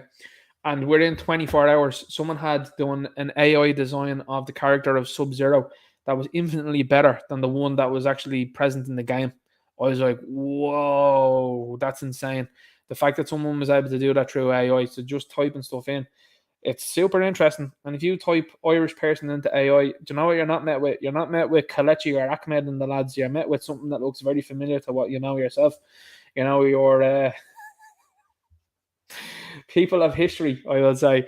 Now, that's not going to stop the likes of Jada Pinkett Smith making herself into Cleopatra there over in Netflix. But look, the Egyptian authorities are seemingly taking care of that one. That's going to be an interesting shake-up. So anyway, Amazon focusing on AI. Amazon aims to use artificial intelligence to speed up deliveries by minimizing the distance between its products and customers, a top executive told CNBC. So this is more so to do with America than it is to do with here. But these companies are increasingly interested in AI. I'm going to show you another story down below. It's going to be linked to it. Vodafone offloading 11,000 people. A lot of people in the tech sector are starting to lose jobs. Have you noticed that? Now, an awful lot of people in the tech sector that are here in Ireland, where do you think they're going to go to next? They ain't going to be staying around here hanging around if there's no job for them. Those places become vacant, is what I'm saying. All second-level schools expected to deliver certain education curriculum with focus on gender identity, while schools are expected to deliver the state curriculum. The right of schools to uphold their ethos or characteristic spirit is also protected in law. Law and the Constitution is a bit of a sticky patch for these people because they're like, it's very tricky to get around that end. And that's why you keep seeing them try to denigrate and certainly talk down the Constitution and want to radically change it. It was fine as originally intended. And I think if anybody was to run this country in the future as a nationalist and patriot, they probably should revert to that. All the referendums, scrap them, forget about them. Yeah, out of the window. They don't count. Good luck. And back to what we were originally doing here. So when you see this stuff being pushed upon schools, even though parents, and this is why it's up to you to respectfully and peacefully mail people in the likes of the Department of Education and indeed Norma Foley, who is the Minister for Education. It is important that you mail these people and tell them that you're vehemently opposed to this. And that will send a message. There were people protesting outside Norma Foley's office there recently, I think, in County Kerry. And that's a great thing to see as well, because it's bringing more awareness to it. People on the street as well is very important, because we live in an online world nowadays. But it's very important that you're out there and you're showing people, hey, we're not having any of that. And this stuff is still being pushed upon people anyway, and in particular kids. You need to be very aware, if you have a kid, as to what they are being taught within schools and when these things come up. Now, you have that right to withdraw them from this sort of stuff, which I would humbly suggest that you should do, because this stuff is totally out there and I don't think there's any place. Listen, it's your right as a parent to do whatever you want to do. I would suggest that this isn't something that they should be involved in, because like I said beforehand, this is like Agent Smith in the Matrix. What they are looking to do is create more people and individuals that are thinking and like them. You know, I've heard a couple of people over the last few years say, I don't know what I am, I'm thinking I'm this, I'm thinking I'm that. That's part of this psyop. Whereas when I was growing up, it was just like, yeah, you like girls and that was it. Like, case closed, story over. And then some fellas then that weren't going out with girls, you were like, yeah, there's more than a suspicion there now on what the story is with him. I wouldn't be shouting anywhere near around him. But those things were known, but didn't need to be out in your face when you're like, I am a gendered penguin and I have a HD and I am autistic also. It's like, what's going on here? What's the story? Over 90% of people using gendered services are autistic, says the Independent IE. Where has that come from, by the way, too? Where has that autism come from? That wasn't in existence to the degree it is now. When I was a child, it certainly wasn't when my parents were children and when they were growing up, nor when I was growing up, nor when my grandparents were growing up. Where did they hide all of these people? Tell me that. Were these people all hidden somewhere else? How come we never saw any behaviour like that beforehand until the last 10 to 20 years? How come that never happened? That's weird, isn't it? And it's almost like Robert F. Kennedy's pointing at it as well when he was... I wouldn't even say it was an interview. I would say he was just shouted at by some woman there recently over the last couple of days that was shilling for these companies. And she was like, you have made unfounded comments about what certain jabronis are doing to kids and that it's causing this. And I'm like, that's an interesting thing to say. That's kind of start putting that in the public conscience. So anyway, going back onto this one. Now, again, you know, best of luck to everyone that's out there. And I mean, I feel for you as well too if you're in that sort of, if you're in that bracket there or whatever like that. But you know, you got to start looking at the causations of these things. This whole idea, and this is what I'm saying, to provide someone a good life and to help them out, you need to understand the causations of these things. Just burying your head in the sand and going, "Oh, I don't want to acknowledge or see if there's a problem with these things." You should, and that's what people should be doing, and that's what scientists used to do. They used to go, "Hang on here for a second. There seems to be a dramatic increase in this. Why is that?" Similarly enough as well too, to suddenly carry on. Why is there no one gathering together? When I'm not saying no one, because there are people, but there should be way more individuals, and this is the network and how you see that there's such a big network of it as well too. It's just it's some time to be living in, I'm telling you, a network of it that's trying to hide what's going on. Like, that's interesting to me, to say the very least. But going on this here, they're telling parents above and beyond, yeah, we don't care what you think nor say. We backed off away from this for a while. Now we're back with it and we're going to do it anyway. I suggest that you use your voice when it comes to this. I suggest that you use your voice when it comes to the likes of your local school board, local councillor, whoever it may be, and record those responses in a public space. Obviously, once you're legally able to do so, let's say, because it is important to know and note where these things are being pushed and also who they're being influenced by. Cost of living average year on year, cost of milk and sliced bread rises by 24% and 13%. CSO figures show that annual rate of inflation is 7.2% in April from 7.7% in March. So remember when they were telling people in the likes of the civil service, oh, by the way, it got a 6.5% increase. Yay! You actually lost money there, just so as you know. You lost money. They're telling you there that they actually increased inflation to more than what you got paid. You lost money. Are we on the same wavelength here? Like, do you understand that? And similarly here as well too, these things have actually increased, and a lot of the volume of it has decreased, and the quality of it has decreased also on a lot of these products. So I'll tell you what, you best buckle up, because this is the beginning of it.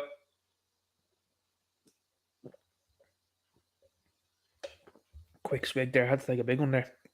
Oh my God. Anyway.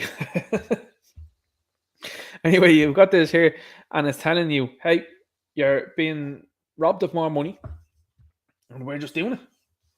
And in the meantime, they're still pointing out articles there, chasing you for even more money and devaluing your money. And then telling you, yeah, the mortgages are going to be raised there. Well, what's the hike now? It's up to 3, is it, this year? 3 times in a year? That's more jabronis than the left have taken in 1 year. That's outrageous. That was outrageous then. It's outrageous now. So anyway, let's keep moving on. So the urinal there with that article, fair play to them there, guys. Anti-migrant protests seen in Dublin city centre over the weekend. Love the fact that the Irish flag is there. That's brilliant. That's a banger. Moira Hannon speaks to Mohammed. Where is Mohammed coming from? I thought it was the blue and yellow flag waving country that we were accepting in here, lads. I thought it was Victor and Olya Shenko. That's who we were welcoming in. Oh, no. Mohammed is who we've welcomed in. What's the most popular name in Galway City again? Yeah, it's Mohammed.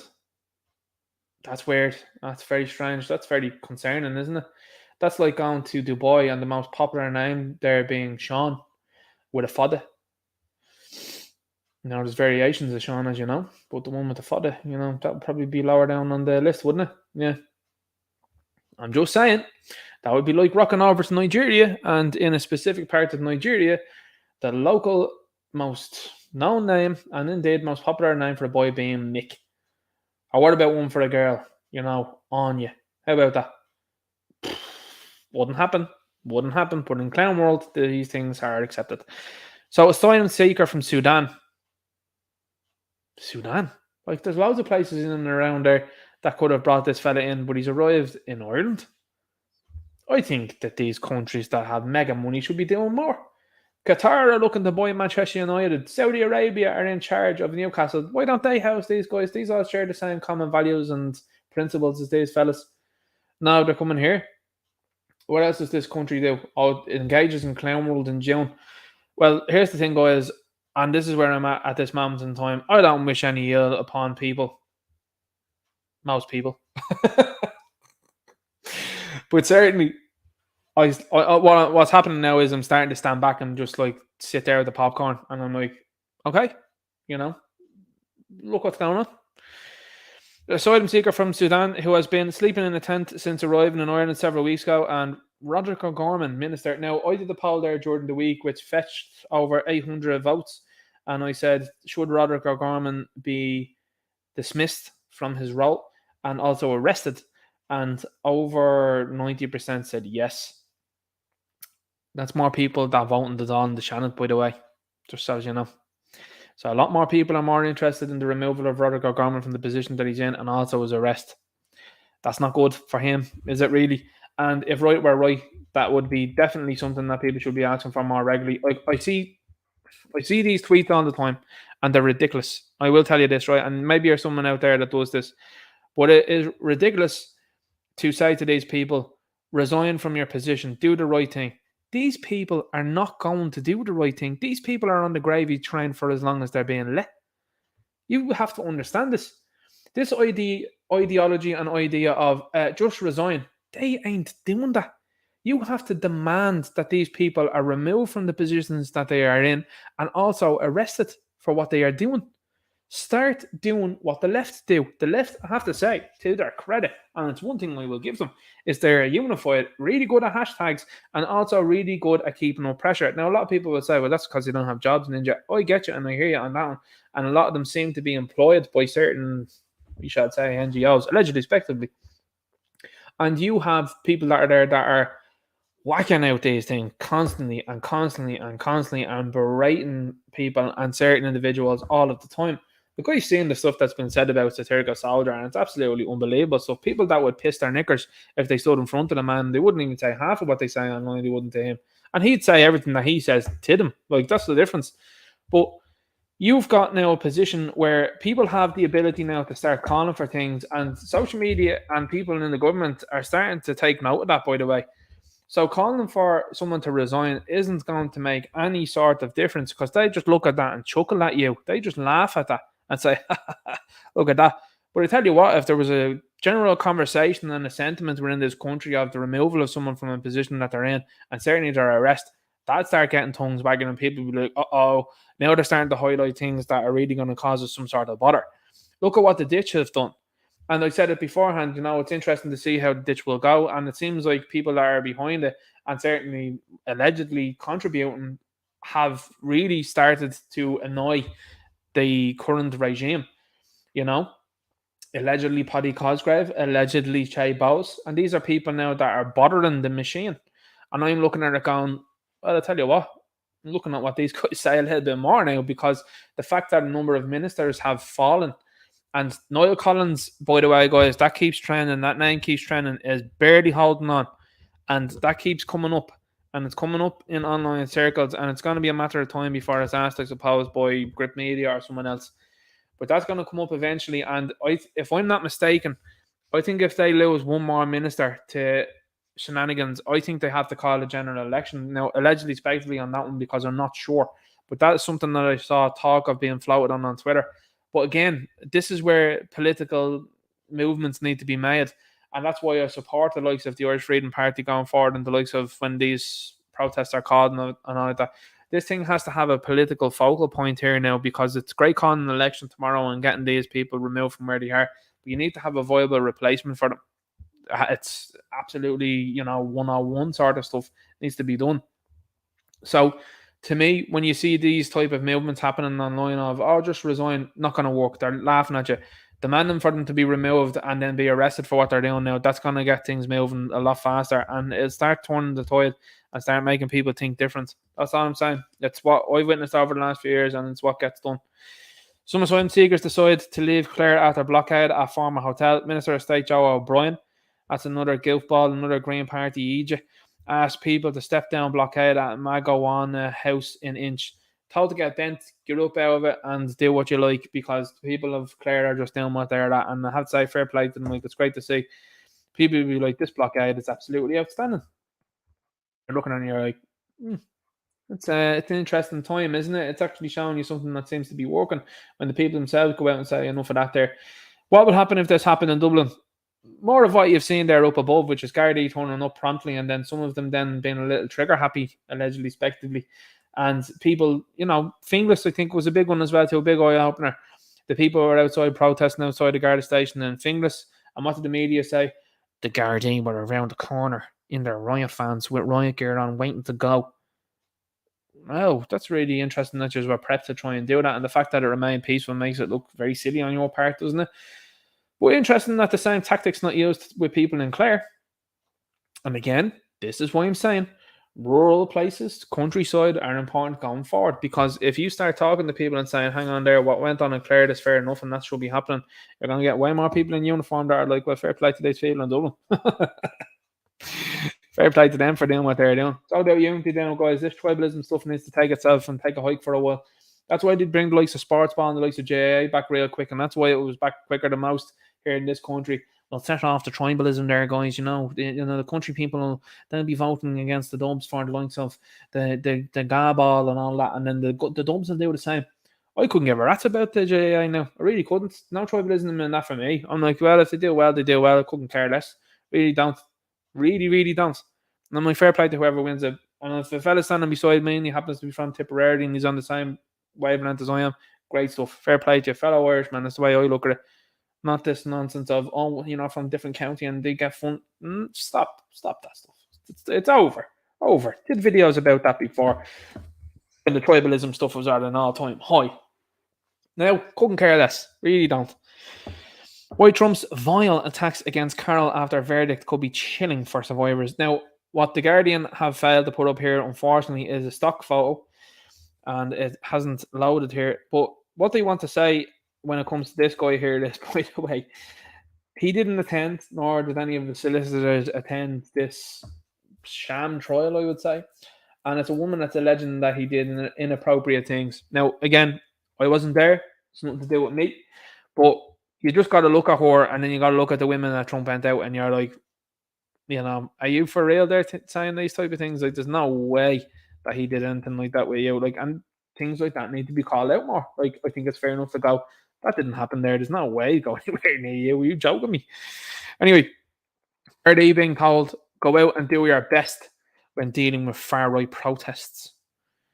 Garda official says we don't have enough personnel, along with lack of planning and training on how to deal with scenes such as burning of tents on Dublin's Sandwich.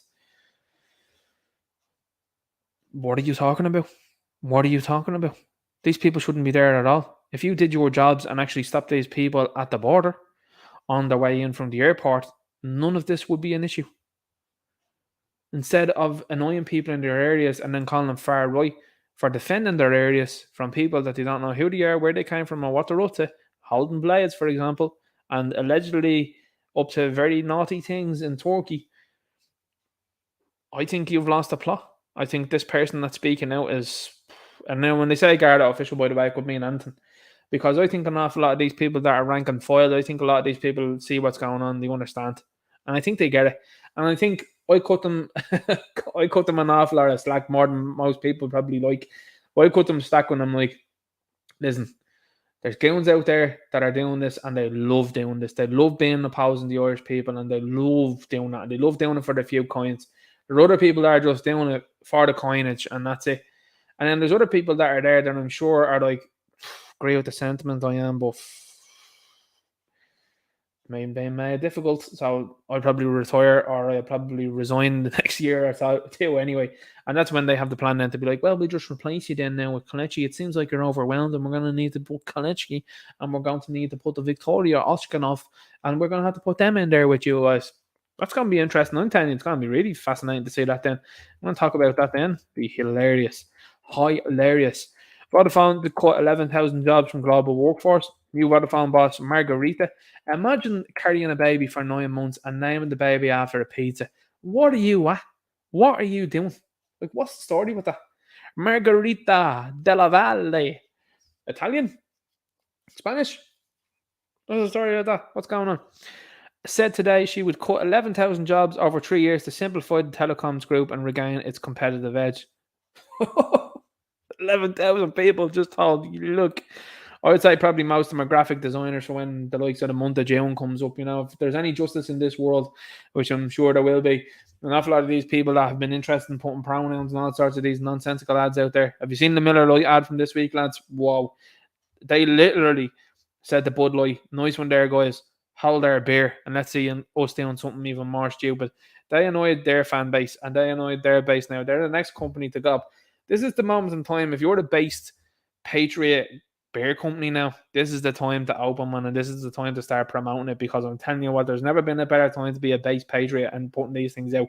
Someone's missing a trick over there anyway, for sure. In America, they should come out with a beard and be like, boom. And even here in Ireland, you know.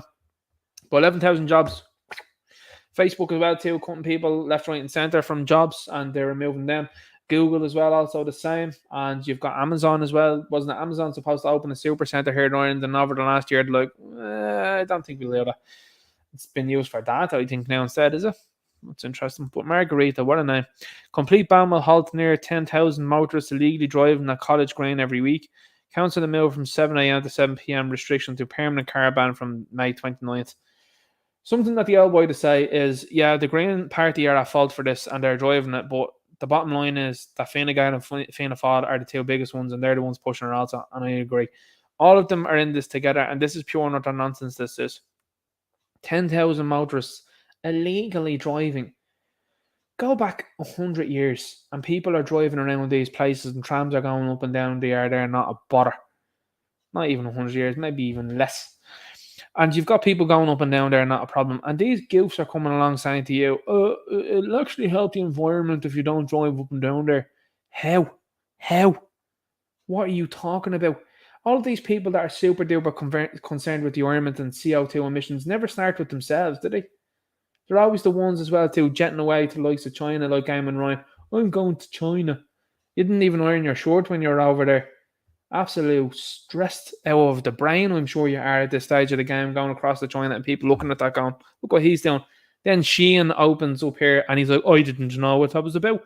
A 2-minute Google search and you're on it and you're like, I know what's going on there.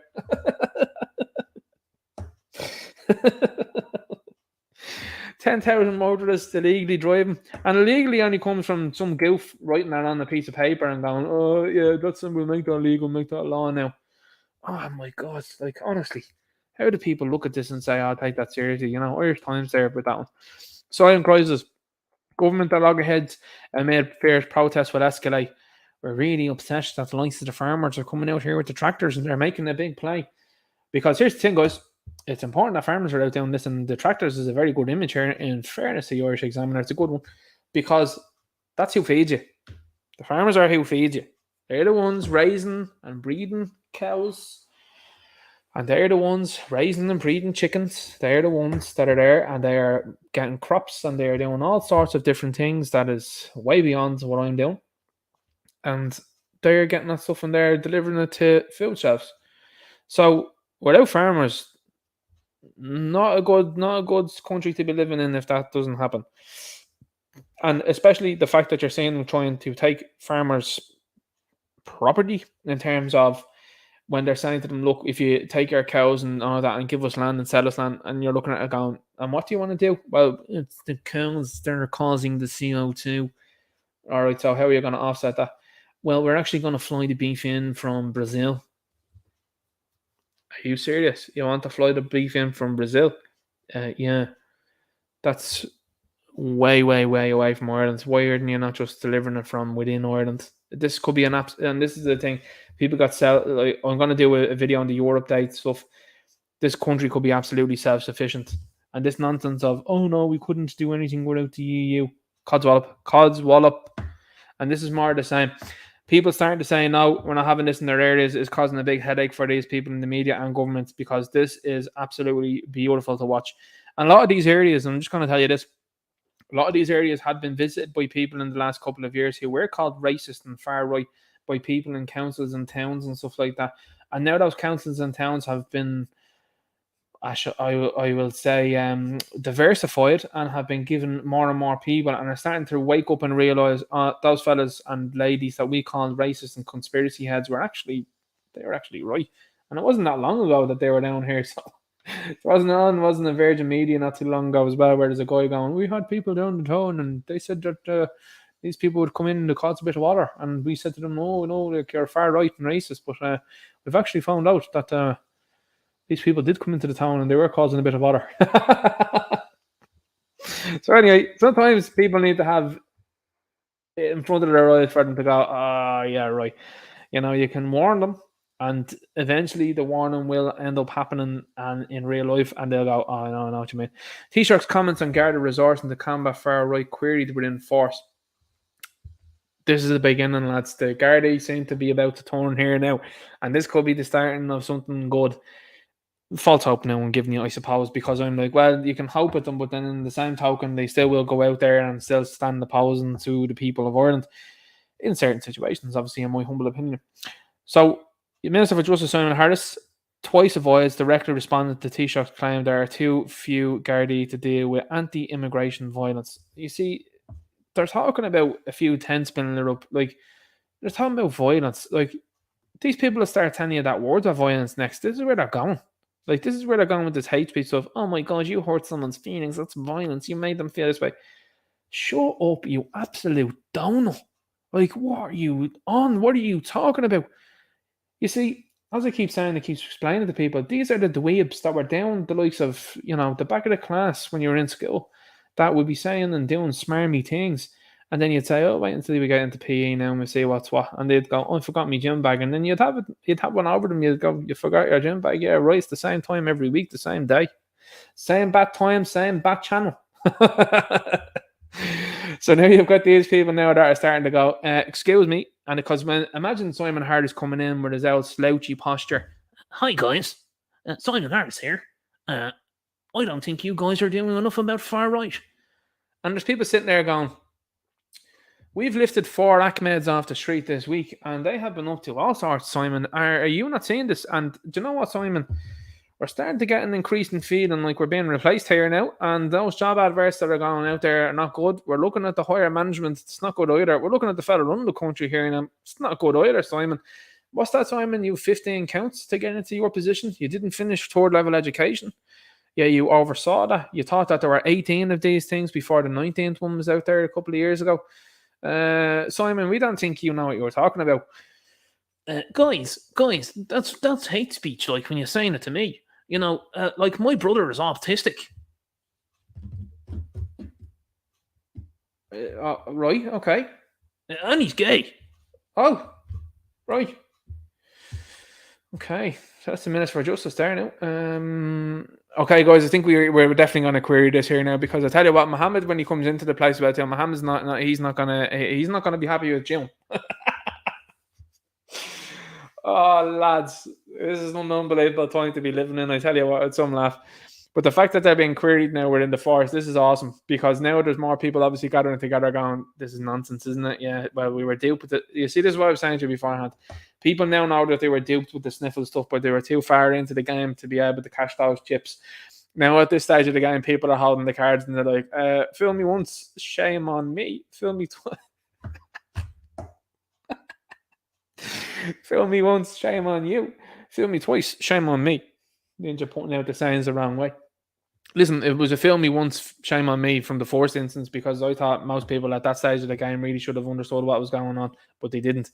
And now I think this is the time, as I said to you beforehand, I think this time now, people that feel duped and felt duped about that, I'm telling you now, honest to God, I mean this, there are people that are confiding in me and they're like, I'm seriously angry, and I'm like, really? And they're like, yeah. And they'd be like, and they preface it with, it's not because of the last couple of years or anything like that, but it's because it's what I'm seeing around me now. And I'm like, that's definitely because of the last couple of years. And it's fantastic to see you joining the party. Welcome, and welcome to your eyes being opened. We know that you're never going to acknowledge that the last couple of years were oppressive, draconian, and absolutely disgusting. But welcome to the party of understanding that this Ireland and this country of ours, being Ireland, is being invaded, and you are being replaced, and actively being told that you're a racist bigot if you question any of this sort of stuff.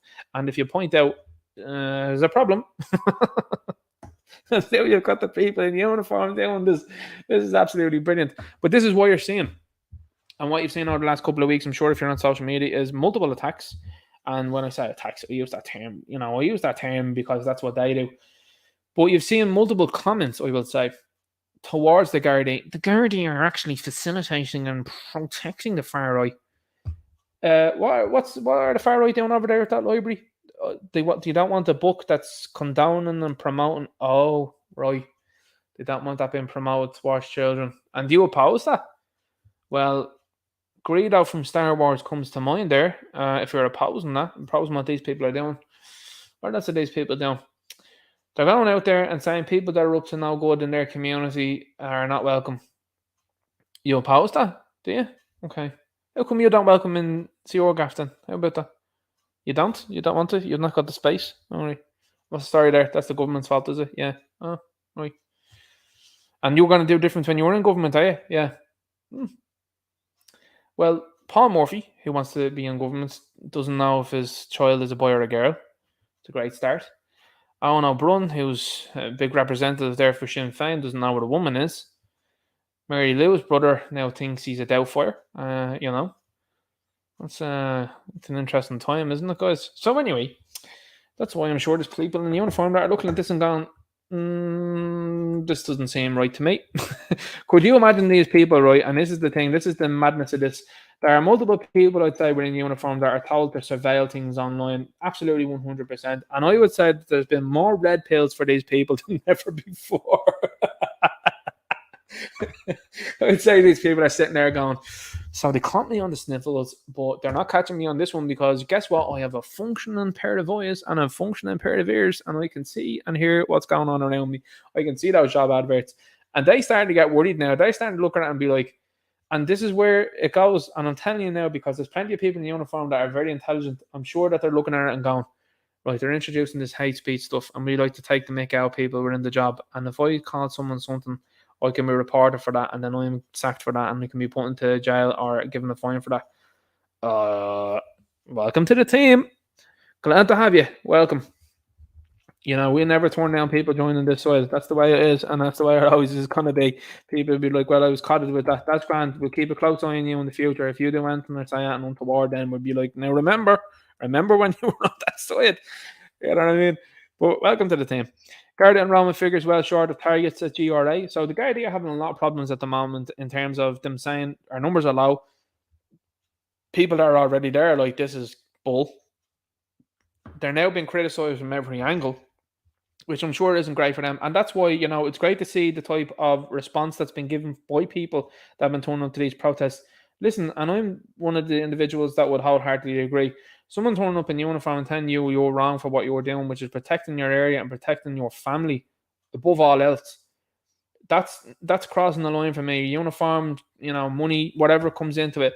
You would do the exact same if it was your area. And now we're starting to see that. We're starting to see your own areas be patrolled by your own people. And they're going, yeah, fair enough now. That's great. And this is the thing. You're now starting to see numbers drop off from that profession. And what are they going to do? Well, they have many candidates now after being enrolled into the country by these people that are happy enough to do that. And we've seen we have seen Phillips streams that have shown him interacting with security men, not of this land, and how belligerent these people are and ignorant that these people are, that they're inserting into these roles. These people ain't going to think twice.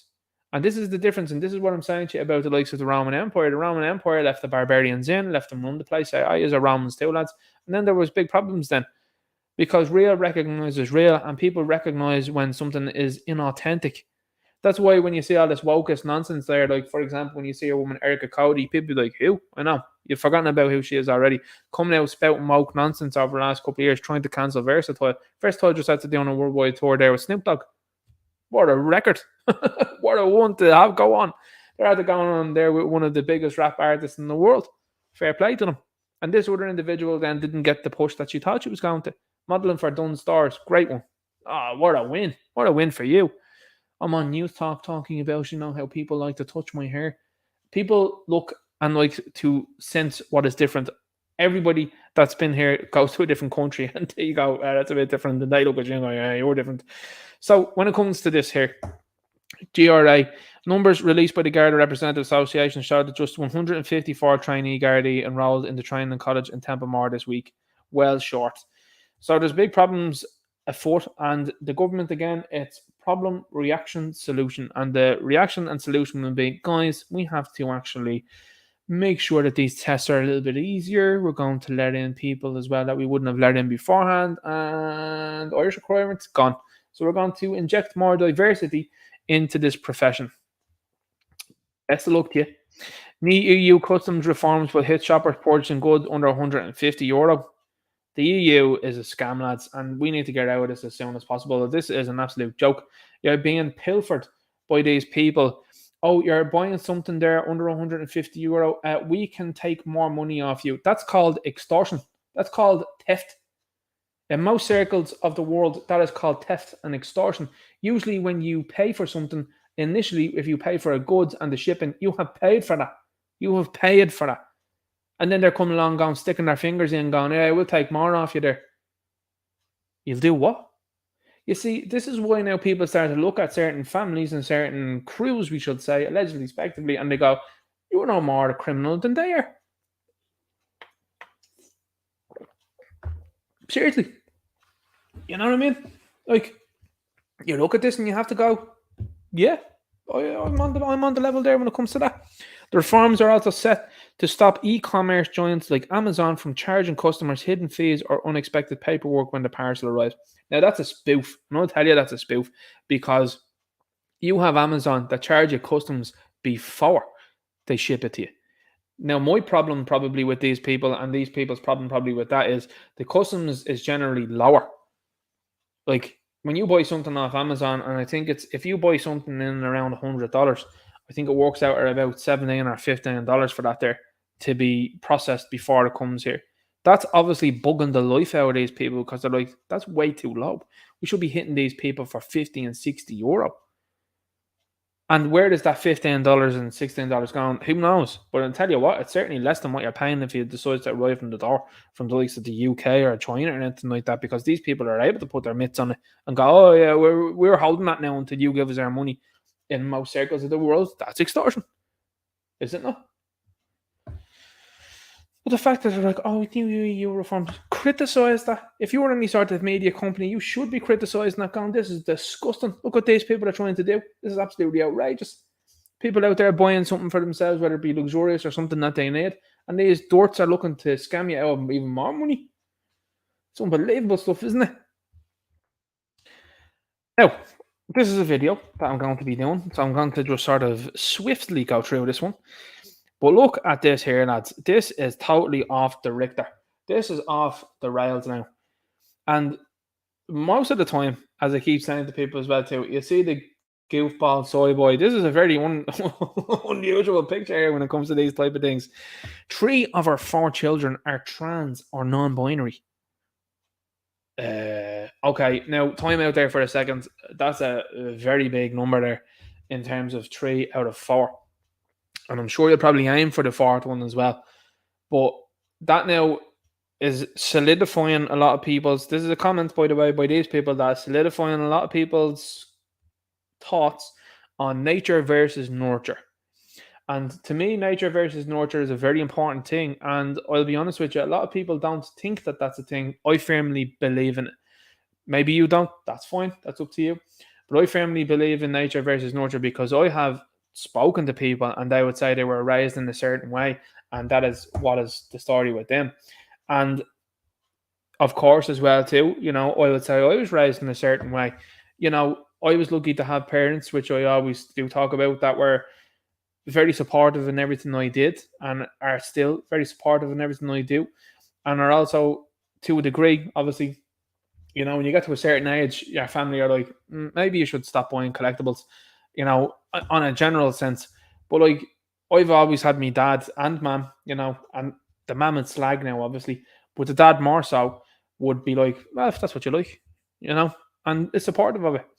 So nature versus nurture there of, okay, well, that's what I like. And obviously you're being nurtured insofar as, okay, you know, collectibles are acceptable. There's many people that are out there that are like, no, that once you get to the age of 10 and 11, that's not acceptable at all. And people go off it. Some people then later on in life obviously come back to it and they go, you know, maybe a pick up again or whatever it might be. But this new ideology is starting to creep in real fast, and it's being promoted as well. These people in years gone by would have been assessed by psychologists and would have been like, hang on here for a second, there's something going on here. What's happening? And we've recently seen a video as well too of a fella that's out there that's become TikTok famous, we should say. And he's out there going, my son has celebrated his 5th year as my daughter. And there's this little boy and he's now dressing up in a dress and all that. And this dude is using this child for a TikTok clout. Now there's big question marks surrounding the father, because I tell you what, most fellas have it, and they have what's called a gaydar. And my gaydar goes off the charts. It does when I say this chap and when I hear him speak. Usually men can tell by how someone carries themselves and also how they speak. The gaydar, it's like the spider sense, you know, Spider-Man, when the little things go around his head and it goes ding, ding, ding, ding. The gaydar for fellas goes off real quick. It does, I'm telling you. And if you're a fella that doesn't possess a gaydar, you're a lawyer. So, anyway, Carrie and David Grant on raising gender fluid, neurodivergent kids. Could you imagine what this is like? Could you imagine? And I mean, this is the thing, and this is the world that we live in, where these people are being promoted. These people, in my humble opinion, should be investigated. Like, where's child protection in all of this? Where are they? Is this not an alarming statistic here? Is this not an alarming number of people wherein this are starting to have a bit of an outward and wayward way of thinking and wayward of going on? Well, what's the story? The reality of parenting for Carrie and David is very different to what they had anticipated. All you have to do is look at them in the eyes, tell the story. Look at this fella here. Look at your woman. Oh, you could imagine the home that they live in and the sort of stuff that's plastered on the walls, man. Honest to God. And that's why a lot of people feel sorry for the child of Paul Murphy, because they're like, wouldn't wish it on my worst enemy there now. And this is more stuff that you're starting to see now, starting to gather steam. And it's wrong, in my view. A child should be a child and they should let be doing what they are doing. And I mean, this whole nonsense, and again, this comes from the social media aspect. I mean, these people are on media outlets promoting and saying this here. Clout, attention is what they're looking for. You know, when I was a kid, I thought I was Batman. Needless to say, I'm not Batman. I also thought I was Superman and Godzilla. You know, when you're running around as a 4-year-old and a 5-year-old going, I'm totally a dinosaur, you know, and your mum and dad go, yeah. You don't, you know, bring it into somewhere and go, right, you know, you have to announce Ninja Knight now here as a dinosaur anytime he walks into the room. He's a carnivore and that's all he's going to eat now. He's going to eat. And he walks around doing dinosaur noises. Like, you'd be told real quick, like, what are you talking about? You know, and again, this was stuff from not too long ago. Now these people are like, it's totally normal. That's the outrageous. UEFA Under 17 Championship recap. Poland 5, Republic of Ireland 1. Not a great image to use, lads. RTE. Not a great image at all. That's not looking good. There's the white man of Poland, and there's the guy there that's allegedly from Ireland as well. Now, again, this is another team where a couple of months ago they were like, don't worry about over 50% of the team being African. Don't worry about that at all. You're not being replaced. You're totally not being replaced here. And now here's a stock image there that's been used for the under 17s, and look who's in it. So, you know, I'm looking forward to seeing an overwhelmingly white majority of a team playing for Nigeria in the future, and the same for China. It's going to be great to see. You know, I'm looking forward to a Latino team, and most of it playing for Japan in the future. Totally normal. That's definitely going to happen, of course, you know. It makes sense. But madness, isn't it? It's gas the way that they promote this, and then they're like, they lost 5-1. Great image there, guys. Shaman taking an effort. Well done, you. Well done, you. Look at you there, closing in, bearing in on goal. Oh my God, great to see you there. They lost 5-1 though. That's not a great reflection though, is it? And I mean, this comes back to my point as well over the last number of years, and plastics in general. I tell it, and I've said it beforehand. Aidan McGeady used to get my goat big time, because I was like, that dude's Scottish, and I mean, he doesn't want to be playing for Ireland at all, in my humble opinion. And people say, oh no, that's not right, and he'd say different. Yeah, he's more than welcome to do that, but he was geek. And I mean, so have many other people that have been brought in here, they've been geek. And then you've seen our own people then be left. Look at what happened to Wes Houlihan. The treatment of Wes Houlihan by the FAI and this country in general, sports-wise, that didn't get behind him, I think was absolutely shocking. That's our own guy, and was pushed out then for other fellas. Look at John Walters. Like, yeah, for real. I puts a shift in, he does, yeah. Puts a great shift in, runs up and down the wing. So are the lads that plays for bleeding Ragball Rovers out there. You serious? Oh, Jonathan Walters, yeah, he plays for Stoke. Listen, This is how they've got you. They got you with that sort of soy up there years ago in the 90s. I tell you, 90, great job, lads. Yeah, hoof the ball, great stuff, nice one. Anyway, that's how it all began, and that's what we're currently saying now, you know. WMO warning about record temperatures in coming years. Oh no, lads, the warm weather is coming in. We've had like 3 days worth of it here now in Ireland. The panic is setting in. They'll have all sorts now. Luke O'Neill will be back on the TV. How has he not been arrested yet, lads? How has he not been arrested? He'll be back on the TV now soon, going, like the weather is it's getting warmer and we should be concerned about that. No, we shouldn't. No, we shouldn't. Warm weather's cool. We like warm weather. That's happy days. Because I tell you what, this was the longest winter I think I've ever felt. The fact that it was cold for the majority of the year until what? May? It's cold from September to May. And these people are crying about it being warm in the summer. Get a grip.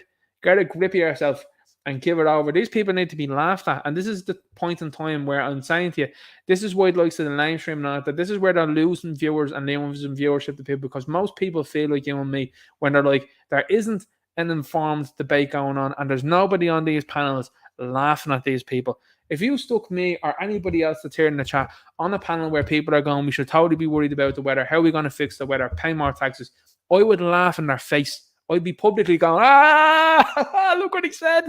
Did you hear that? And people would be looking going, I'll have a bit of that. That's great. Because that makes no sense. How does paying more taxes to fix the weather work? How is it now that more people are starting to look in the sky and they're starting to see planes play X's and O's with streams that last for hours? That's just, it's a bit of a wind factor and it's a bit of aerosol in the air. And that comes then from, listen, hang on. That line in the sky that's starting to disperse and create cloud has been like that for about 6 hours. That's not normal. That is not normal there. And it's drawn a very clear line along there as if it was something that Robbie Fowler was at not too long ago. It's doing that now in the sky. What's the story with that? Any idea? This is like from Scarface here, this thing here. You know, it's moving on for hours and there's a big, huge one there. Oh, but we're totally worried about the weather, lads. The warm weather is it's a big problem. No, it's not. It's not. WMO, they love those little acronyms, don't they, as well, too? Like Spectre, aren't they? Oh, look at us there. We are the World Meteorological Organization. Goofballs Central has warned that a warming climatic event in the coming months combined with human-induced climate change that will have far-reaching consequences. Oh, it's going to get warm. Oh, dweeb, you're an absolute dork. Complete dork. Oh, it's going to get warm. Do you know that most people pay hundreds of euro, well, they used to anyway, pay hundreds of euro to go to a foreign country where it was warm for holidays and sample the culture over there, and then they'd return home. That's how things used to go. And you would go over and say, you'd have the paella in Spain and enjoy yourselves. And you'd go, great place, not that, but enjoy it for 2 weeks and then I'm coming home. That was it. And I don't want to live over there or anything like that. And it's warm weather, get a tan, come back. Oh, you look great. Yeah, I feel good. Not that vitamin D, very good for you. A bit of sun, happy days. And now these kids are like, it's getting warmer here. It's terrible. Shut up. Absolutely, shut up. Yeah, grip. Navan attack. So this is what I want to talk about as well here tonight. Navan attack. So the attack in Navan. 2 further teenagers arrested as 3 referred for consideration for juvenile diversion program. Oh, Ireland's new online safety commissioner, Niamh Hodnett, what a name, has requested the main social media platforms remove the videos of the assault. Now, here's the thing. First off, what I'm going to say is, this is not good, and seeing this sort of stuff is not fantastic, okay? And obviously, I am not condoning nor supporting any sort of violence. Okay, I want to make that abundantly clear. I'm not supporting violence, I'm not supporting the attack, and I'm not supporting what was done. Okay, so now that we've gotten that out of the way, let's look at the situation at hand. A 14-second clip, I believe it was, came out from Navan, where, and we'll see the initial perpetrator of it, by the way, and that's why, in my opinion, a lot of these people are calling for the deletion of the video, so as the evidence starts to go away. Now, what happened only a couple of years ago in a similar circumstance? Oh, that's right. They asked for people to stop sharing and delete the video of St. George of Machete And what happened there? A lot of people rallied around the Gardaí and went, you were right to clip him. Now, when you look at a system like that we have now at the moment, that is absolutely foaming at the mouth to support this fella.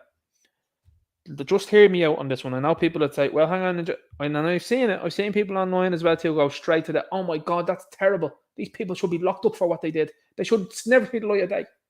People on our side of the fence, relax. You're getting sucked into the meat grinder here, guys. Chill out. It's a 14-second clip. You don't know the context of it the same way I don't know the context of it.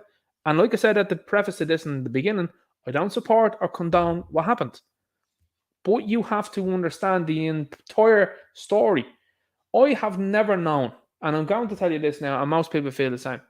I have never known someone to get walloped for no reason. Does it happen? Absolutely it does. But I have not known anybody to get walloped for no reason. I'm not saying there was a reason, and I'm not saying again, I'm going to reiterate, I don't condone, nor do I support it. I haven't known that. What has happened in the lead up to that video? What happened before? There's lots of stories coming out with relation to that. But I don't know the full context of that story, nor do you. The fact that the government and the media are foaming at the mouth to support this fella, who happens allegedly, speculatively, I think it's more than that now, to be presumably gay, is absolutely brilliant for them. They're like, oh, brilliant. This is coming at a great time. Because now what we're going to say is, and they're saying it in the media, that they're treating this towards being a hate crime. So this is starting to work in their favour. This is what I'm saying to you about being sucked in and going, oh, they should do 10 years there. Whoa, hang on here for a second. I don't know what happened beforehand. I don't know what he said, what he did, what he's alleged to do. I don't know. Again, do we think that it's right that what happened? No, I don't. And I don't support it, nor do I condone. But you've got to look at the full context of the story as to what happened. And it will be interesting to see how this thing plays out, because here's how the government and the media work, and what we've seen is they will drive a narrative when it suits them. And in maybe a year, when this stuff comes up before court, there may be multiple outcomes to this one. And one outcome could potentially be he started it, or he did something, or he said something, and then there's an argument then for whatever goes on from there on out. Now, in America, what they have in America and in certain states, they have something called mutual combat, which I think is fascinating to see in America. Do we think a group, and I've always said it and I will always say it, I think a group ambush is one of the most repulsive and disgusting things that I can never see. Now, let's just also bear into mind the multiple issues and incidents that have happened over the last couple of weeks and indeed months. There's a young fella in Bluebell, from Bluebell, I should say, that has been grievously attacked and has been left with some very serious injuries, and I think some even possible life-changing and maybe even life-threatening injuries out in hospital now at the moment. Not a peep from the media. There's nobody going hard after that story at all. What about the attackers from Galway? The multiple individuals that are after attacking an Irish young fella that happens not to be from this country. Media silence surrounding that one. You see what I'm saying about the media manipulation and how that happens? They want to hone in on this fella because he's presumably gay. Attacks happen every week. Attacks happened not too long ago where there was an individual from Africa that was coming in that was video recording himself beating up Irish lads. What about the fella there that was running around Navan over the last week or so there that was running around there with an alleged gun? What happened with that? What's he doing? What's he at? How come there was a gang of what seemed to be African youths walking around the town of Navan in what seemed to be something like out of a movie from, I don't know, Black Panther or something like that? What was done about that? You see, this is how the media do this and how they hone in on these certain situations and go, oh my God, look at this. And this is what I was saying to you at the outset of this. The allegations of the individuals involved now at the moment, and if it comes to be true, are super interesting. So if you start to hear this story going away, there's probably more to this story than meets the eye, as I would say. And this is a point in time, as I've said before, because what I found fascinating online, and I've seen it even today, was there are people that are out there that are with that community, with the rainbow community and stuff like that, that have seen people on our side of the fence, and I'm telling you, that have seen them and have said, yeah, they're all out and they're supporting us now.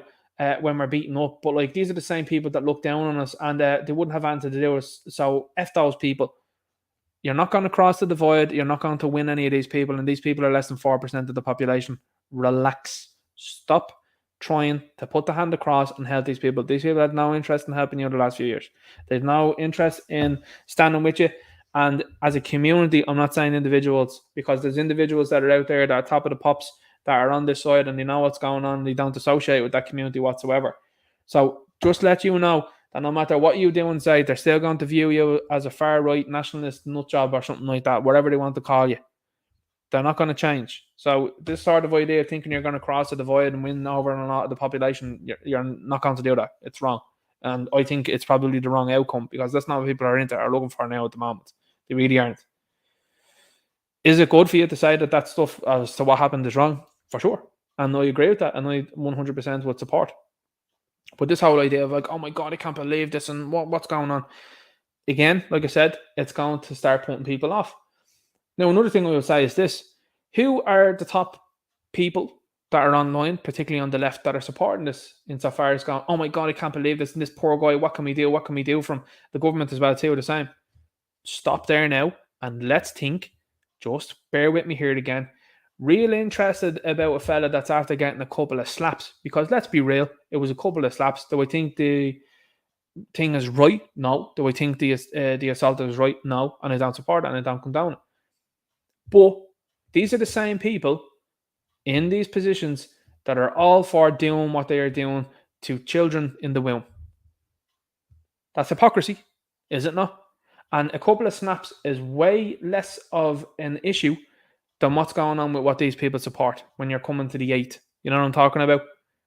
So I'm not going to take these people and try and say that these individuals are, they're right on this one and they're pontificating about that. These people have no values, they have no morals, they have no principles. So listen to them pontificate and say, that's an absolutely outrageous attack on this young boy. What about the children in the womb that haven't got any choice, that are super vulnerable, and you're out there advocating, rubbing your demon hands together and going, yeah, get rid of them? What about that? Because I tell you what, that incident that happened in Navan is way less of an incident that's been happening over this country over the last number of years. Over 13,000. And the article that came out from Gript on the 25th of April was the most stomach-churning thing I've ever seen. And like I said last week, you can hear the likes of the comments from Alfred from Batman versus Superman that I said last week. Unreal. And I mean, I'm telling you, if you don't look up that Gript media outlet article from April 25th and don't feel some sort of way about that, and then you see these people out there trying to pontificate and talk about what went on in Avon as if it's the worst thing ever, you fell off the deep end. Let me tell you that. So anyway, these things happen week in, week out. Not a jot of these people give until it comes to their door and say, oh, here we go, guys. We have someone that is going to factor in and is probably going to support us in the future when we decide to push through this hate crime nonsense. It's motivated by hate. How do you know? And hate is a feeling. Here's the thing, guys. You might not like it, but there's people out there that are on the left-hand side that do nothing but seed and hate you. And that's okay for them to do that. But it's not okay for you to go, hang on here for a second. People like the people I've shown you up above that are, in my opinion, corrupting innocent individuals. You can't feel some sort of way about that.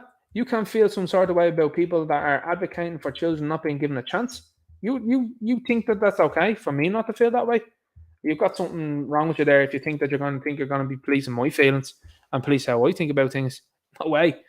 You're not going to have quizzings telling me what to do. No way.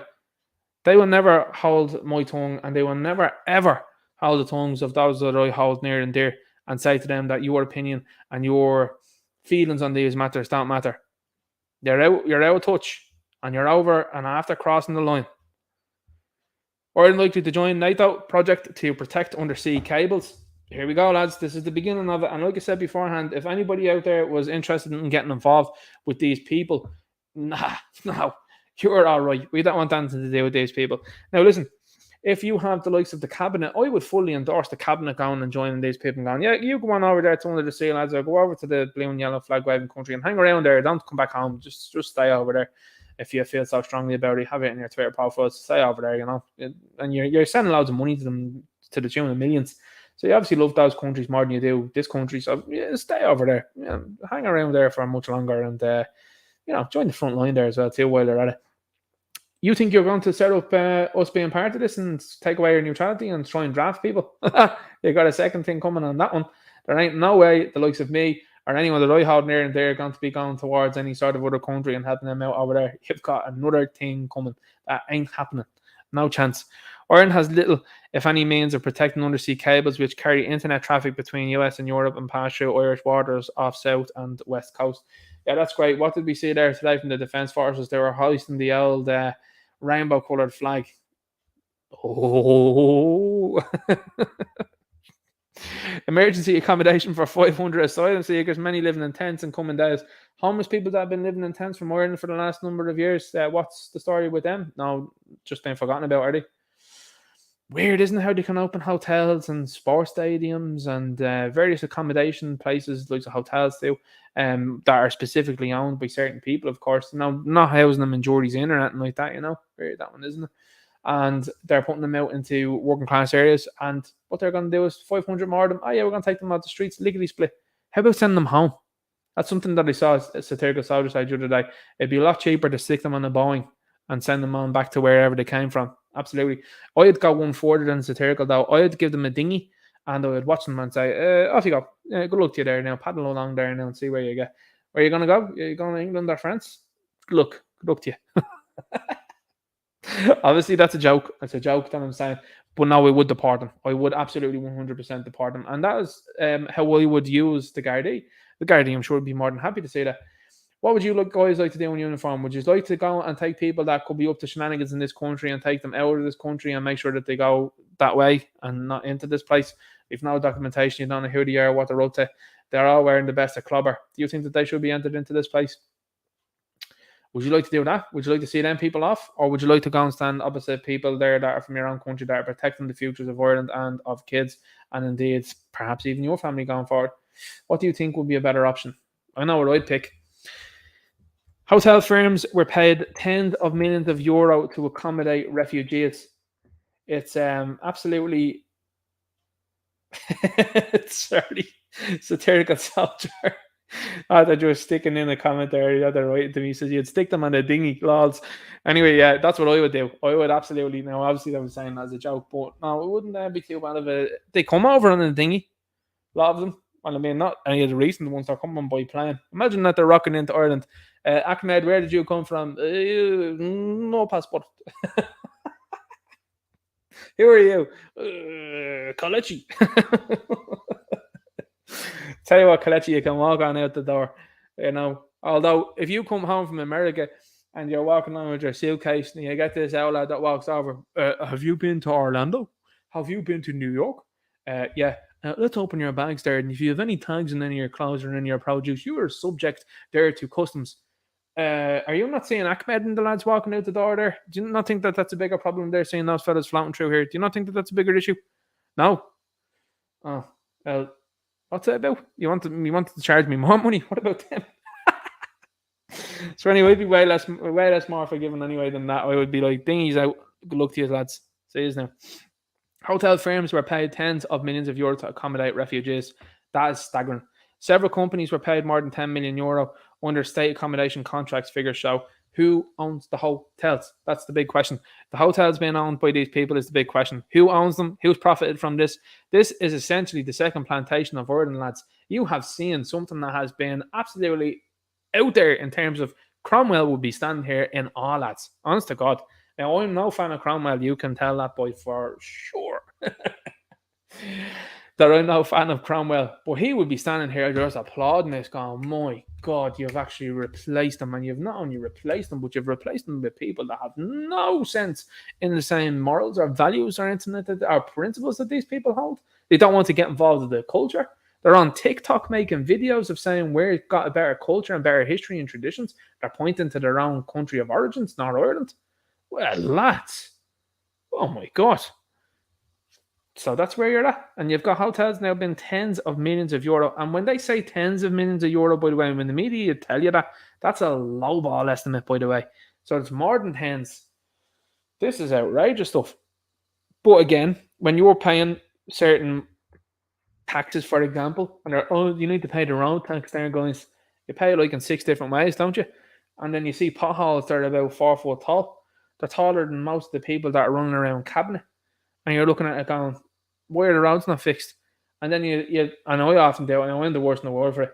Next of all, you'll see Barchuk is standing there smoking a cigarette. He is. Now, the cigarette's not come from this land, I can tell you that, because you can tell by the look of it. And Barchuk is standing there with the rest of the lads. We built roads. We built roads. And I just stop them and I say, here, lads, you're acting like the Romans. They built roads the last centuries. These fellas can't build roads the last 5 years. Then they're looking at you going, we use tarmac. It's not given to us. I said to a fellow recently, I said to him, would you use that in your own country? No, we would not use that. And I said, so why are you using it here? And he goes, it's what's given to us. I was like, but none of you actually go around and say tarmac and roads is a bad idea, because the tarmac's falling apart like 15 minutes after you lay it. Like, you have to be on here. And your man's like, well, you don't ask questions. And I'm like, I'm sure you don't. Anyway, that's my own sort of innings as to why I do. The wrong thing that bothers the life out of me. And then you see the likes of the coronation, that nonsense. Have you talked to anybody that's watched that nonsense?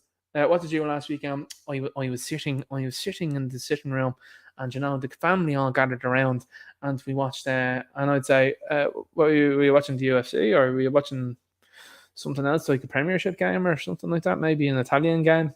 No, we were watching the coronation. Of who? We were watching the coronation of Charles. Do you know what his brother was up to? Oh yeah. And you watched that? Do you know who that guy was hanging around with? He was hanging around with Jim LaFixit not too long ago. He's hanging around and in pictures with your man Jeffrey.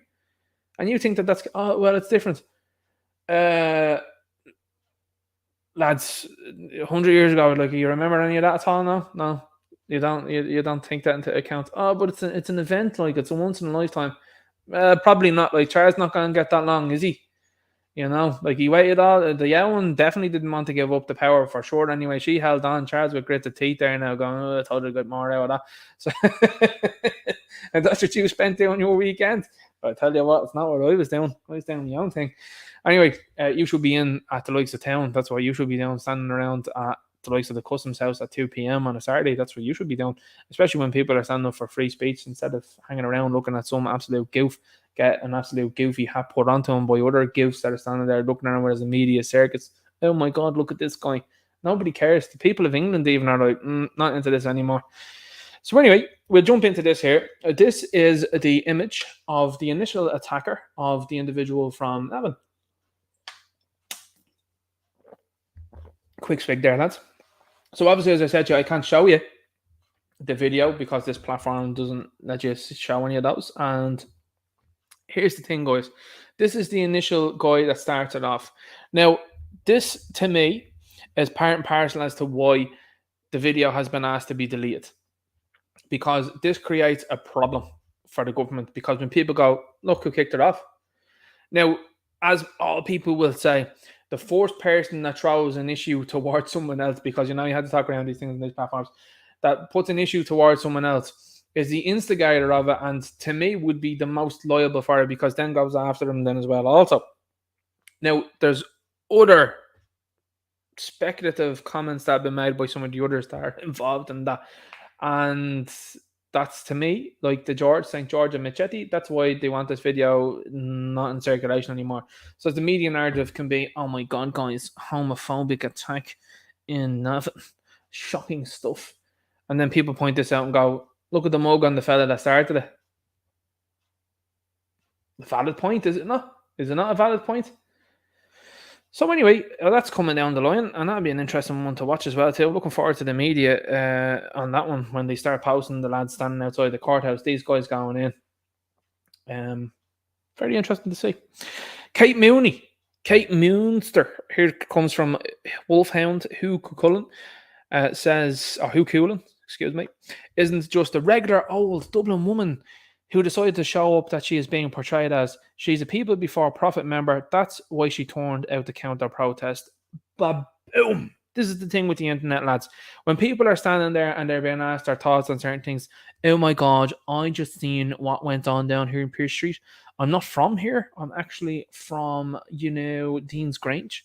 And it's a nice area. And, I felt with the people of Pierce Street here. And I wanted to come down and and again, paraphrasing here now, you know what I mean? I'm not actually quoting this idiot. I came down here and I just really thought that these people needed support. Are you taking them into your house? If the answer is no, then you should toddle off home. That's what you should do. But also political affiliations. So again, a lot of people, myself included, would be like, interesting to see the amount of people who are actors here, for example, in Ireland, that are theatre performers, entertainers. How many of them were utilised over the last few years for optics? I wonder, because that profession never seemed to get uppity about those things. Your livelihood shut down for the best part of 2 years and no general movement there of you people really angry. What did you do for those 2 years? Were you not as frustrated as anybody else? I know people that do real jobs. Someone out there that's an actor listening to this going, acting is a real job. Okay, let's just make things right here. The likes of an electrician, a plumber, and a carpenter, and people that fit the likes of doors and windows and that, real jobs. You know what I mean? People that are out there going playing pretend, not a real job in my humble opinion. That's up to you, whatever you do. Happy days. But these guys that are over here in doing the trades, a lot of them stopped from doing jobs. Jobs that are important. And weirdly enough, those guys were getting uppity and they were very upset about things. A lot of them were on the protests as well, funnily enough. A lot of them working class fellas that were ordinary heads as well that saw through all of this. And not one person that I can remember that came from the arts to any of these things and was any sort of prolific speaker. Isn't that weird? What were you doing? And weirdly enough, a lot of you seemed to parrot what the government were saying. And had your little hashtags and your little profile pictures. I did my part. I got my jabroni. Good job. Nice one. How many times? Many times you photograph. So here, anyway, the caught rabbit she was. And then what happened then was a now block ensued from here for Hugh Cullen.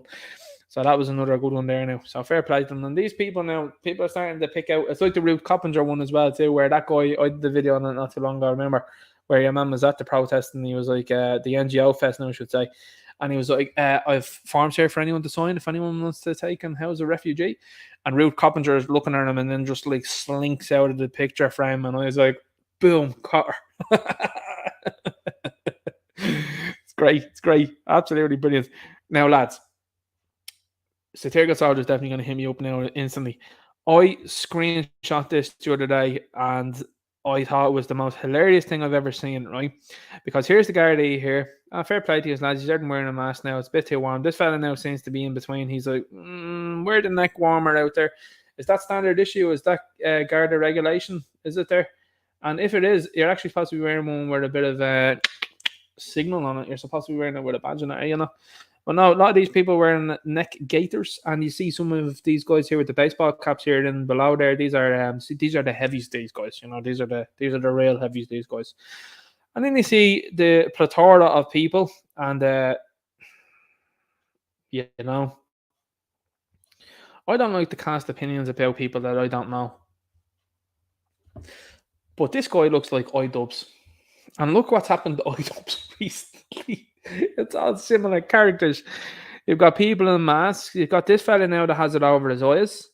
I mean, I'm saying a fella here. This could be a she-whore. You know, who knows what we're dealing with here because you can't see the mush anyway. Very difficult to see through that. Face masks on. Good one, guys, because the people behind you have come from God knows where. That an awful lot of the uptake there hasn't been very high. So good to see you wearing the mask there, guys. Very intelligent.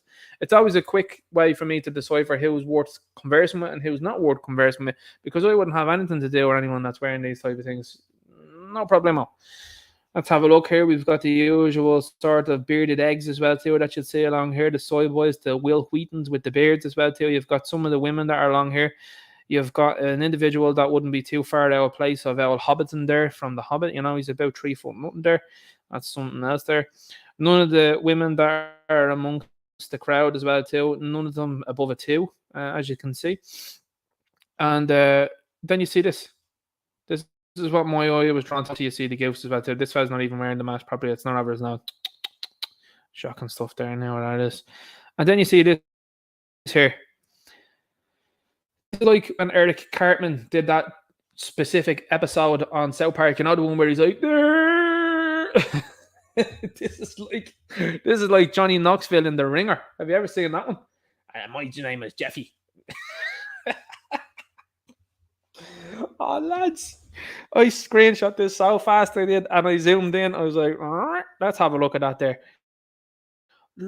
Look at this down. This person is there with a helmet on, which is very appropriate. Now, this picture at this specific individual sums up the left in Ireland perfectly.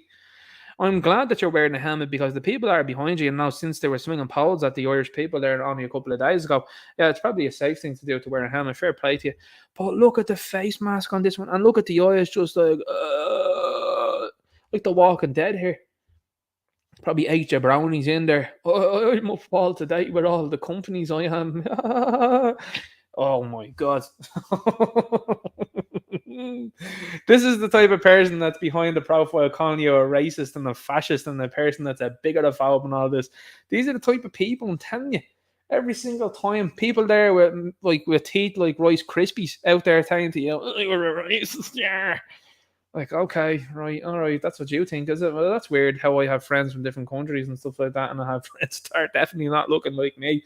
But apparently, yeah, okay, right, you seem to be on the pulse there when it comes to these things. You couldn't be any more wrong. And what's funny about this is, and what's funny about images like these are, you see these goofs, these are like turkeys voting for Christmas. That's a very popular saying that's online now, and it's been there for a very high number of years. And you see these people that are there. You got to understand this. And I'm just going to say this and make this clear. Everybody that's out here is a potential victim. The fellas that are over here in the tracksuits aren't potential victims. Do you understand what I'm saying? The fellas that are standing behind you here that were hanging on around here with blades and stuff like that, they are looking at each and every one of you little bozos as potential victims. They ain't looking at the buckos over there in the tracksuits. They're thinking, I'm not messing around with that fella there. Yeah, man is eyeballing the face off me. I don't want nothing to do with that. Meanwhile, they see you coming along, they are rubbing their hands. I told you before about this, and I would say it again. 10 times out of 10, they're going to take a look at you, and they're going to take a look at these guys, and these people that are behind you are going to instantly want to mess with you rather than these people over here. 10 times out of 10. That is how things go on, and that is how things will forever go on. But like I said, Turkey's voting for Christmas.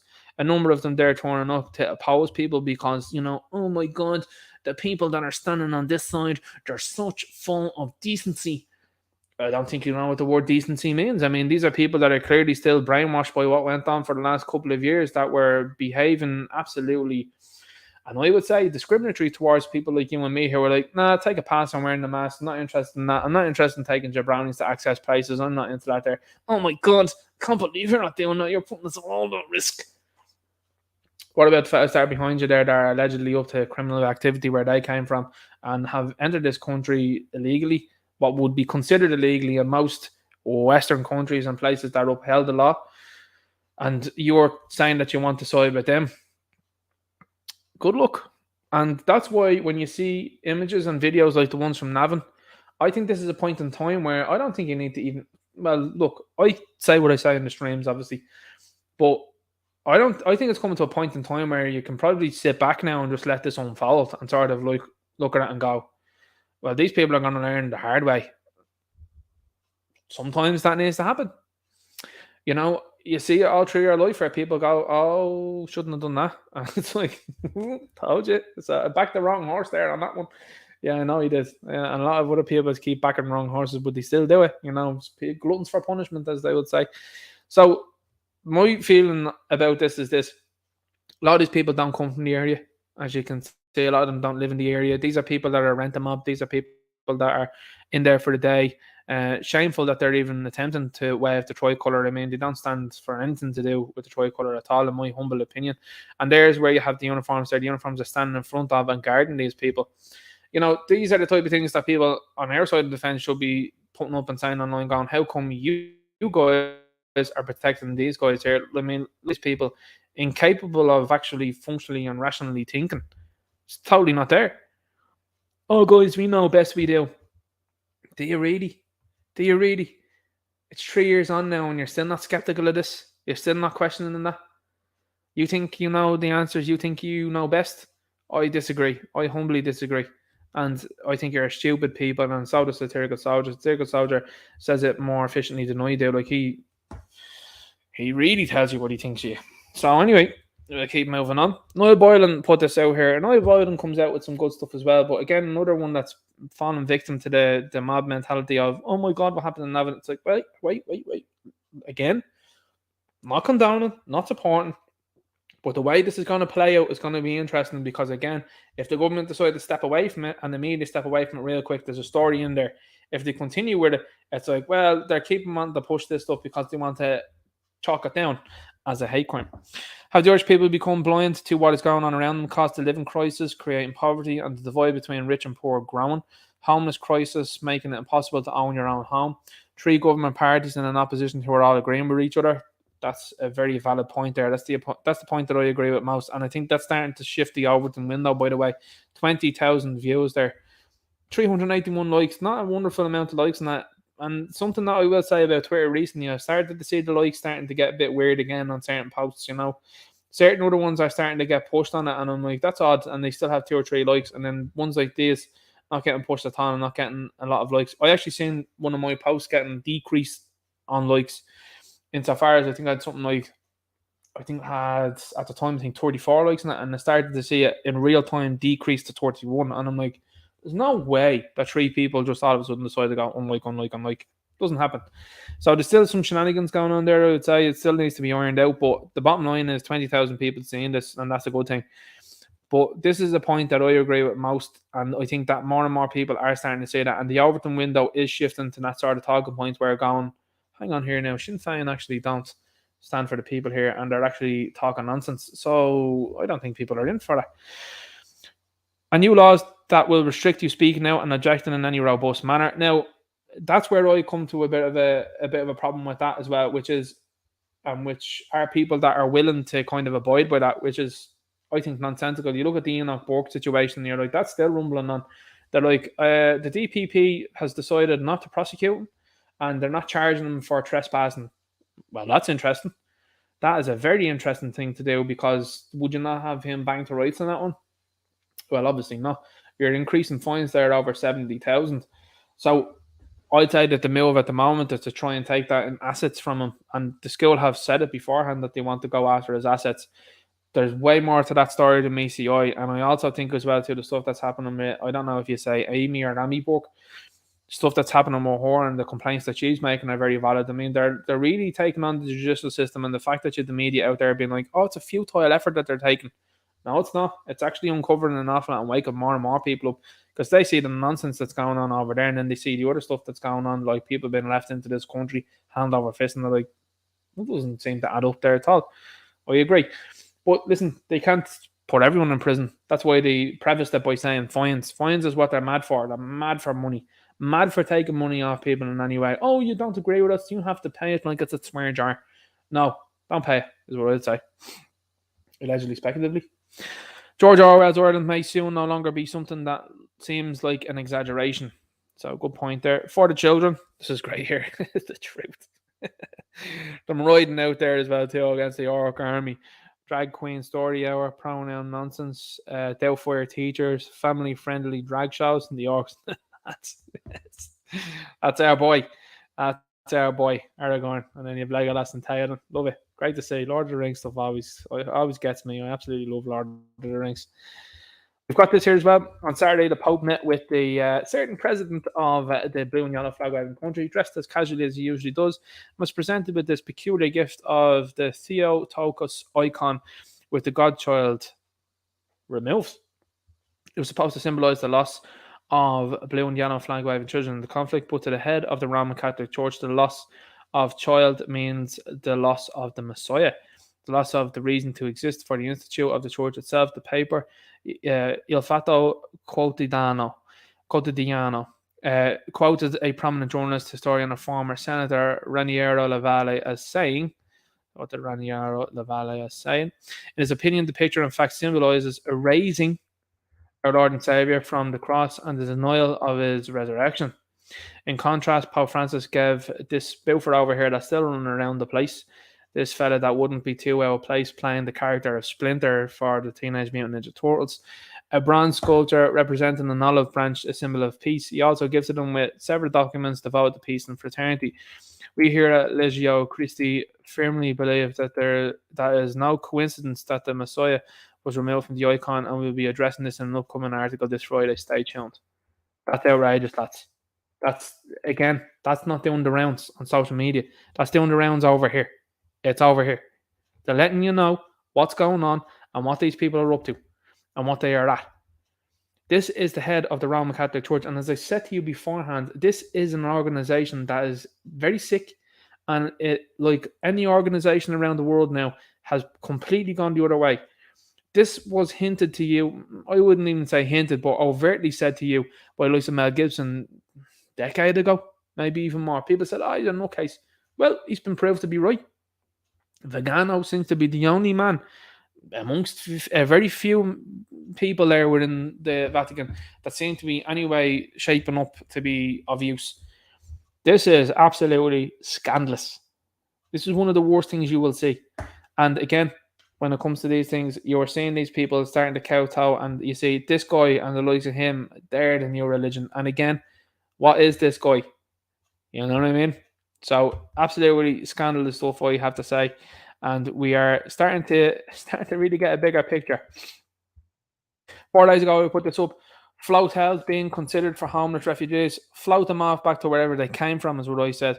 Flotels for refugees, no flotels for the homeless. No flotels for people that fall on hard times here in Ireland.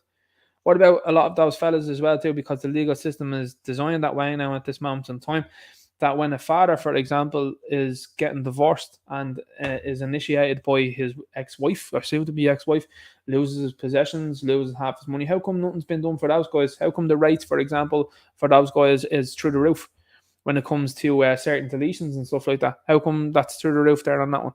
I did darkness into light. I'm a good person. Did you see what they're commanding people earn? Did you see that? You're virtue signaling. You couldn't care less.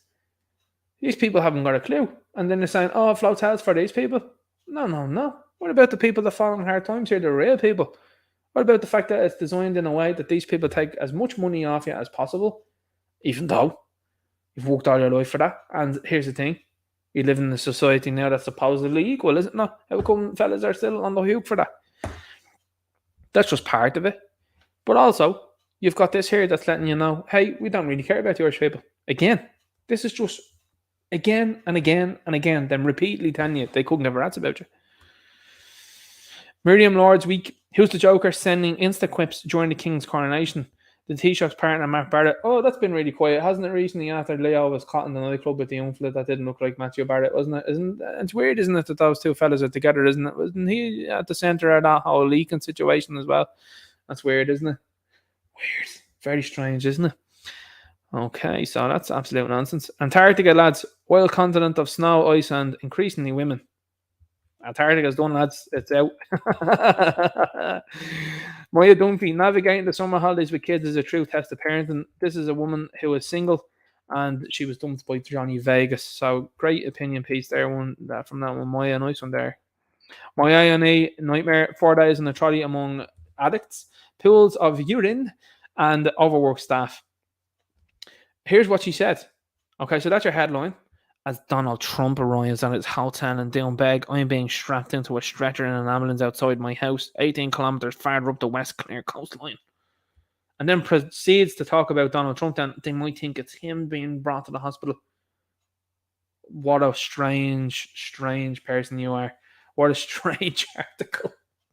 And the way it started with the headline, then it's like immediately, as Donald Trump arrives. Welcome to the real world. That's exactly what it's like to be in a hospital nowadays. That is exactly what it's like. And guess what? People like you have called for that. Because why? Because the places are overcrowded now, because you've got too many people in the country that have been invited into the place, that are hanging around the place. You've got too many people now that are too afraid to say, you know, my old boy talked about it years ago. And he'd say, yeah, when likes of the hospitals, he said they had likes of a drunk tank. He says, and they used to have another tank as well, for people that were up to all sorts. They put them into it, and they'd see the people, you know, law-abiding people first. And he's like, I'm not saying the drunk tank or the law-abiding people. What I'm saying is, the medical profession at the time used to look at and go, you're after having a few drinks, you're after being causing a bit of mischief. Go in there and sober up there now and we'll sort you out. And what they used to do is they used to accommodate other people far faster. Now it's the other way around. You're seeing people, brass monkeys that are going into these places that are up on all sorts, and they are being catered to more. I need nose. What? And then you've got someone in there that's an old dear, you know what I mean? You're out granny or you're out granddad that's out there, and they're sitting there on a chair. And this yoke is coming past them. I need a nurse. And then you've got this, I need nurse. Like, hang on here for a second. Place is way too overcrowded, first and foremost, and that's because the government have been fiscally irresponsible. They haven't built more hospitals. They haven't done a sufficient amount of work with them, and it is designed that way. It is designed to do that. These people ain't in it for your benefit or for the benefit of people. If something was wrong with one of these government ministers tomorrow, do you think that they would be sitting in the likes of A&E for 12, 13, 14 hours? No chance. They would be seen to very quickly by a private doctor, of course. So that is the gap between you and them. And that is the way that they think. They go, sure, you know, people going in there, not coming out, no biggie to us. People going in there and end up in the fridge, no biggie to us. No, that's no problem. So welcome to the real world. And that's exactly what it's like to be in these places. It's a zoo at this moment in time. And it's a zoo because an awful lot of people don't have the courage in these professions, because we've seen it over the last few years, because they were more interested in doing TikTok dances to the likes of the music from Titanic and various other things there, which has now led to an all-time low of people that believe in them and support them and respect them. And now that you've got a situation like that at hand, everyone's looking at it going, yeah, makes sense. So anyway, welcome to the real world on that one. And that was the Star Wars video that I did, and that was last week's stream. So that is it. We're all caught up with this week's stories. There was a lot to get through this week. And I thank you for being in here on this Friday night, giving up your time listening to this mad show. This mad show that obviously talks about what's been posted out through the media during the week and gives my own opinions on what I'm saying and what I'm thinking. So thanks to everyone that jumps in here and watches live. We have 170 in here now at the moment. That's very much so appreciated. Thanks for jumping in here. I'm back next Friday, 7:30 Irish time. Looking forward to it already. I'm sure there'll be more developments between now and then, but as I keep saying to people, the most important thing that you can do is run in local elections, run for a local councillor, run and be part of your local school board. These are the grounds that you need to be taken up now, so that you can oppose these people and know what these people are looking to do going forward. Highly important. Any and all marches that are organised there going forward are important to attend as well, because whilst you might not be interested in saying, oh, I've gone down to these things and someone else will do it. Time is now to get out there and show numbers. That's what I would say, and it's always and will always be very effective. We've got Rockets that sends 2 super stickers. Thanks very much appreciated. So now we'll jump into the chat and we'll see what's going on. So I know people had been letting out earlier on about Ninja Night. That really helps me out. Pushback needs joined up national coordination. Independence fall. Unfortunately, says end of the line, Joe. Yeah, I agree with you on that one. I agree with you. You do need coordination now at this stage of the game. Frank's Power says even Georgie. Good to see you here as well. 2 Georges in here as well. Let's keep going here through the chat. Hi everyone. Good luck tomorrow to those who are going. Suzanne Kinsler Art. JC says Sinn Féin should be ashamed to call themselves Republicans. For sure, but they are gone way by the wayside now at this stage of the game. They couldn't care less. They think they've imported the new voter base. That's what they think. And a lot of these parties think the same too. Why do you think you're starting to see councillors from different places now starting to take up positions and seats? It's insane. Russian Bot says, I love being far right, meaning I love my country and its traditions. A lot of people are laughing at that sort of stuff now. You know, oh, you're calling me far right, lols. And then you've got the pictures there, the mammies with the prams, the Irish mammies with the prams, and like, this is what's been known as the far right. Good luck to you. Eric Ellis says, Ninja Night is in the video of that young fella getting battered and noticed it straight away. And you know.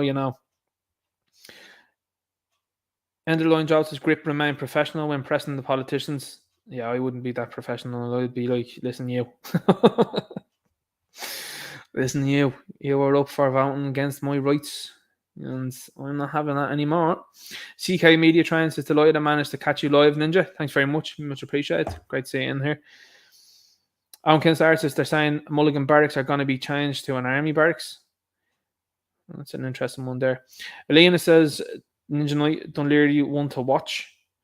Might be a financial scam. Finance for the upgrade, legal challenge, financial win-win for property developers and professionals. That's a good point. Very good point there. Let's keep going here through the chat there. See, Ivor made it on to the Niall Boylan show finally. Are you talking about Damo and Ivor, or are you talking about Ivor Cummins? Because Ivor's been doing great work there, and he's been doing it for a very long time. I think he's based in England now at the moment, isn't he? Jason O'Brien says Ireland are in the spotlight around the world. Why didn't Ireland learn from the UK? Yeah, that's a very good point there now as well when it comes to that one, because the UK are starting to look over here as well, and they're like, it's good to see you guys starting to turn out. It's weird, isn't it? It's weird seeing the UK starting to say that to you. You're like, a bit of an awkward one there, lads. We had our own history with you there and toughing you out. So it's a weird one when you're cheering us on. The Irish Red says Ninja Knight Robin Williams always said that the Coca-Cola abuse was the cause of his depression and mental health after he got sober. That's an interesting one there for sure. Anyway, Robin Williams is an interesting character. Well, was, I should say. But I think a lot of these people now, there's a lot of stuff starting to surface. I'm seeing this George Carlin stuff surface all of the time now, where they're like, that guy was way ahead of his time. And I was like, he wasn't way ahead of his time. He knew at that time something was going on and was in the circle at that stage of the game. Second floor times the sound is dropping in and out, Ninja. Yeah. They're talking about the mic there earlier on as well too. Under a blood red sky. Armchair Limerick National stands 5. The sound for the stream, Ninja. Thanks very much, dude. People are asking about the sound here earlier on. Lag City Ninja says Lee Hughes. Yeah, I got past that. I did it eventually anyway. Yeah, a lot of people let me know about it. Yeah, that's a good point actually there. Edmund puts a good one there, and it says probably best off downloading and saving the clips ahead of time to avoid issues in the future. That's a good point. That's what I was doing on Gab. I thought I would have gotten away with it on Twitter tonight, but not so much. Smurf says thank you. Good to see you there now. Hopefully that stopped after a while. Chris Craig says Ninja, never ever go live without the knowledge of your superior officer known. It's not tolerated. That's a good one. I can see loads of people jumping in at the 7:45 mark. I was like, people were like expecting that 7:45. The people fast forwarding or rewinding, I suppose, in those last 15 minutes, or the first 15 minutes, I should say. Let's keep going here now and see if anything's going on. They've set up a different feature they have here on StreamYard over the last couple of weeks, and I'm like, if they set up another one that just said if you can get to the ads much quicker. Tracy O'Hanlon says Ninja, myself, Dimple Dempsey, Noreen O'Shea and Jane in London are organising an event for Wednesday 5th of July. The kids are off school. We want Irish mammies down to Dublin. Peaceful Assembly still in planning. Yeah, let us know about that one. I'll give that the promo. I'll let people know. I did that a while ago as well too, just to let people know about all the protests that were going on as well. And it was a very interesting time because they used to get a lot of views. People would turn up, and it was great to see that, you know. Ninja Knight, your man that said, don't talk to her, she's fash. He was at Sandwich Street last Friday. I don't know what sort of stuff he was on, but he never blinked once in 2 hours, so we were in stitches to Fergus. Yeah, it's a weird one. But that's the position and situation we're in now at the moment. You've got people now, and I'm happy to do it.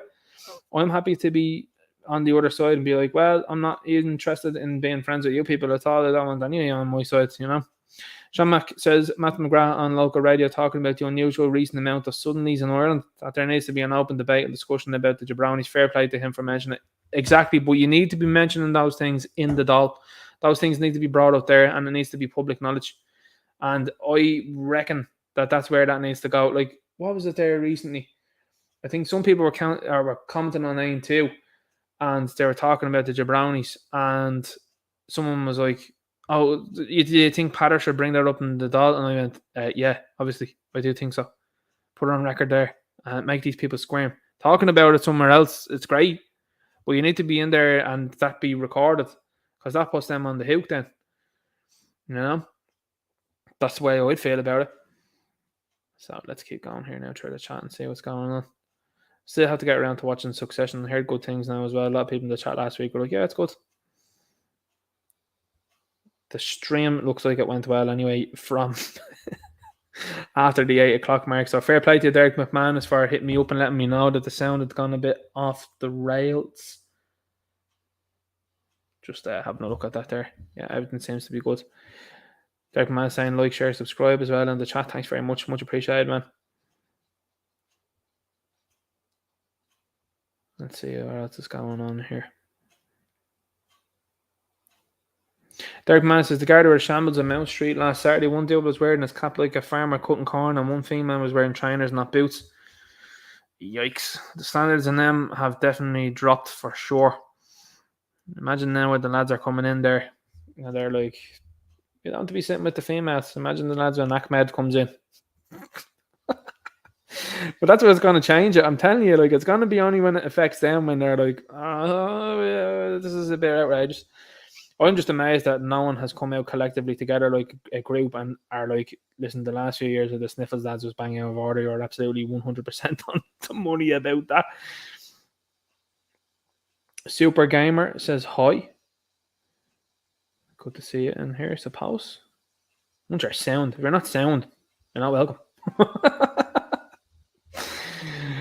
Once you're sound, that's all good. Let's see what's going on. Yeah, so there's a lot of stuff moving in the background, I think, where a lot of these places, you know, they're really starting to show it as well with this government that they are very interested in social media. Social media has a big spin on these people. Fair play to the people of Turnitin in Santry for standing up also on tonight against this madness. Hadn't seen that. Maybe there's been fresh developments on that one as well. There'll always be fresh developments. It seems weekly now to the stage. When it rolls around to a Friday, like, I always have something to talk. I get to Fridays and I'm like, there's so much that I have to talk about, and you know yourself, you have to just sort of go, well, that's an important topic and that one's not. It's actually more difficult to siphon out things that aren't important. You know, you're like, I'm not sure if that's a good one. Third man says there's a Garda sergeant that hates to sight me every time he sees me, or the protest he stares and gives the evil. Oh, stop. Imagine that. But I think what people are doing now, and I've seen that mostly at the protests about too, they're starting to talk to them, and they're like chatting away to them, and they're like, yeah, no, we get what's going on here, you know, and that's bugging the life out of the lefties. It's great. Sheepdog says they're not local tractors. Ninja Night, they were driven down by far rights from Dublin for F's sake. Get out the message, man. Lol. Jason Irish Reds in here says, good evening, folks. Kunasata, Shiv, Galer, High Ninja, allegedly, speculatively. As that allegedly, speculatively game is a dangerous one. I wouldn't encourage anybody to be up to, you know, anything else. Someone else has said that in the chat now as well, too, about Stephen Bedford. Stephen Bedford was at one of the protests. I thought that was part of his, was that not part of his bail? His bail conditions, wasn't it? He wasn't supposed to be on any of these things. How come he wasn't lifted from any of those? Because we haven't heard of anything from Graham recently, you know what I mean? Doesn't seem like he's turned up to any of these things. So, weird, that one. It's weird that they didn't do anything about Stephen Bedford, isn't it? Jason Irish Red says, Ninja Knight, Fanatic and Co. would absolutely love it if we got our hands. Imagine how they could use it against us. They just want everyone to think we are. Which is important why you shine the mirror back at them and say, look at you. You know what I mean? And that's why more and more people, there's more and more people being won on to this side over the last couple of years, and certainly people doing videos and chatting in general, than has ever been done beforehand, I would say. Like, these streams keep growing and the followers keep growing as well, which is only telling me one thing: it's going upwards in this direction. Like, the others are losing. Like, I mean, imagine that being the opposition party that are supposed to be a viable alternative to the government, and they are getting less views than me. Like, what does that say? A lot of people talking about Philip in the chat there after being chatting to him there last week there, as they saying. So, good to see. Good to see that people were chatting to Phil and they're chatting to Fergus as well too. Good skins. Good skins. And they all laugh at the media stuff now they do, which is important, you know, because the media have no power. It's like King Taden now. You know, you have no power here. They're just looking at them and going, yeah, it doesn't matter what you guys say. No one's buying it. No one's reading it. No one's interested. Zero energy behind it. CSD says 100% Ninja. It's wrong. These people are using their children as an extension of themselves. 100%. Sean Max said he's Batman. Every man thinks he's Batman. I will say that. No, I will say that. TDRP says this chat should be called What the F is going on in Northern Chat. Billy the Kid says Japan belongs to the Japanese. 100%. You know, I'm someone that, and I said it beforehand, you know, Native Americans in America, Aboriginals in Australia, you've got the Maori in New Zealand. all for it with them being them guys as well. You know what I mean? Like, this isn't just an Irish thing. Oh, those guys, you know, Nigeria for Nigerians. Nigeria, even recently, they actually passed a law, is it not, that says that they have to ban foreign models and foreign voiceover actors. Is that not Istafab? Did you see, by the way, what Neil deGrasse Tyson said last week? He said white people are closer to the guys that swing around trees there in the jungle. I was like, hang on. What's going on? Where this guy? Eric Madden says, Ninja, the X's and O's in the sky needs to be talked about more often. Every day and night they're spraying that stuff. For sure. That's becoming more and more obvious to people too. There's so much going on. That's part and parcel of the problem. You know?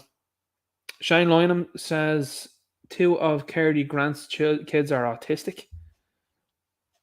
It's interesting. That's interesting, isn't it? How 90%, that's the independent IE that said that, by the way. Over 90%. Was it over 90%? They said close to 90%, possibly, respectively, using the gender services autistic. Where did that come from? You know? Where did it come from? Fergus Power says, good night, God bless every one of you. Their end game here is innocent children. They're coming for people in the worst possible way. Stamp it out, protect them all. Agreed with you on that one. These people are trying to go after the kids big time. And they keep telling you no, we're not after them. You're like, well, you keep wanting to talk to them. And we keep telling you no. What is someone saying up there as well too? The Guitar Prince will be sat on the throne next news.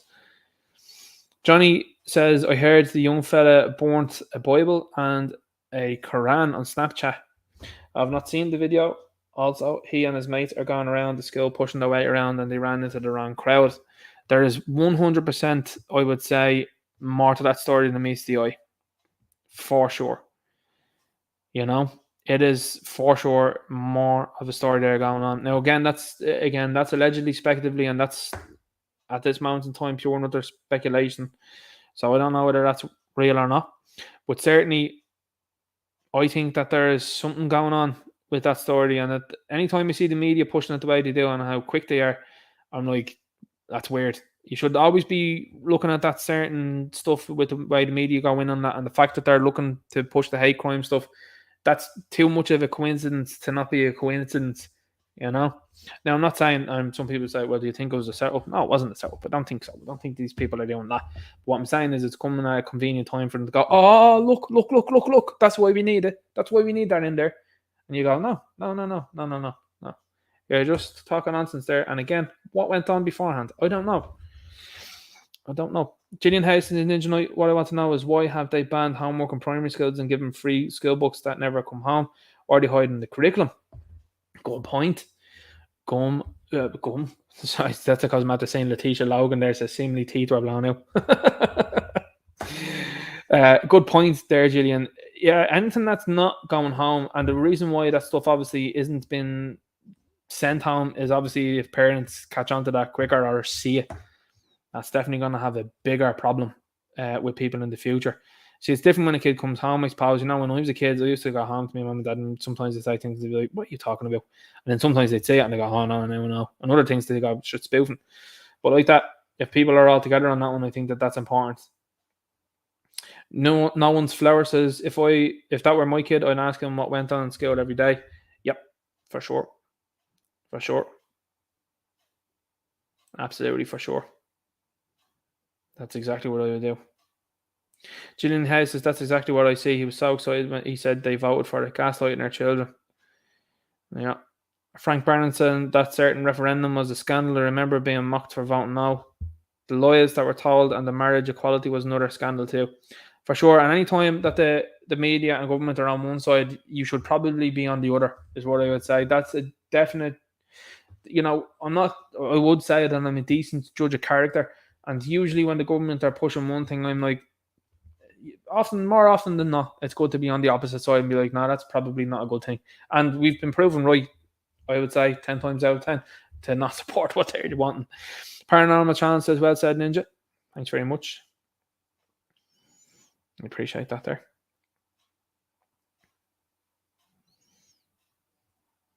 They're talking about the fakers not leaving the airport should be sent back home, for sure. Sean Max says, if he wants to get out of the EU, you target via Ireland's basic logistic. Yeah, Ireland is the weakest linked. The EU was another interesting one because I think there's starting to be energy now gathering around that where people are like, no, don't want to be part of it now anymore. Irish water's been pilfered. Them telling us we need to do ridiculous things. Should be out. Armchair Limerick Nationalist says the whole thing is data robbery. How people can see that there is profiteering element to all that is unreal. Yeah, I mean, it's like America, you know, I talk to Americans all the time and they were like, we turfed the Brits out over 2% increase in tax. And it's like, do you know you pay 40% now? Do you know that? And they're like, I'm like, I'm just letting you know. Donald Dunn says, how many videos are there now of people not of this nation telling Irish people they can't walk down certain streets or enter certain properties they don't even own with no security or license or anything? So look at the stuff that went on with Philip Dwyer at the barracks, like at the initial one. Yeah, man, that was their religion. No, telling Philip no, his own country, and then you had the other goofball coming out then from the defence forces. Get out of here, madness. David White says the voice work is great, Ninja. Bet you do a great Borat. Good man, great show. Thanks very much. I try my best anyway. You give her a laugh. Ninja Knight, who is the protected characteristic in Navan? It's going to be, you know, this is the thing. The Oppression Olympics is going to fully come out now in the likes of Navan. It's going to be hugely interesting. It's going to be bigly interesting to see how that goes forward. I'll tell you what, lads, that's going to be interesting to see how that one goes, because when you have the fella that's initially started it and how he looks, and then you're looking at the fella that's taking the puck, you're like, well, it's going to be real quick to understand who is the most oppressed here now in the country according to these people.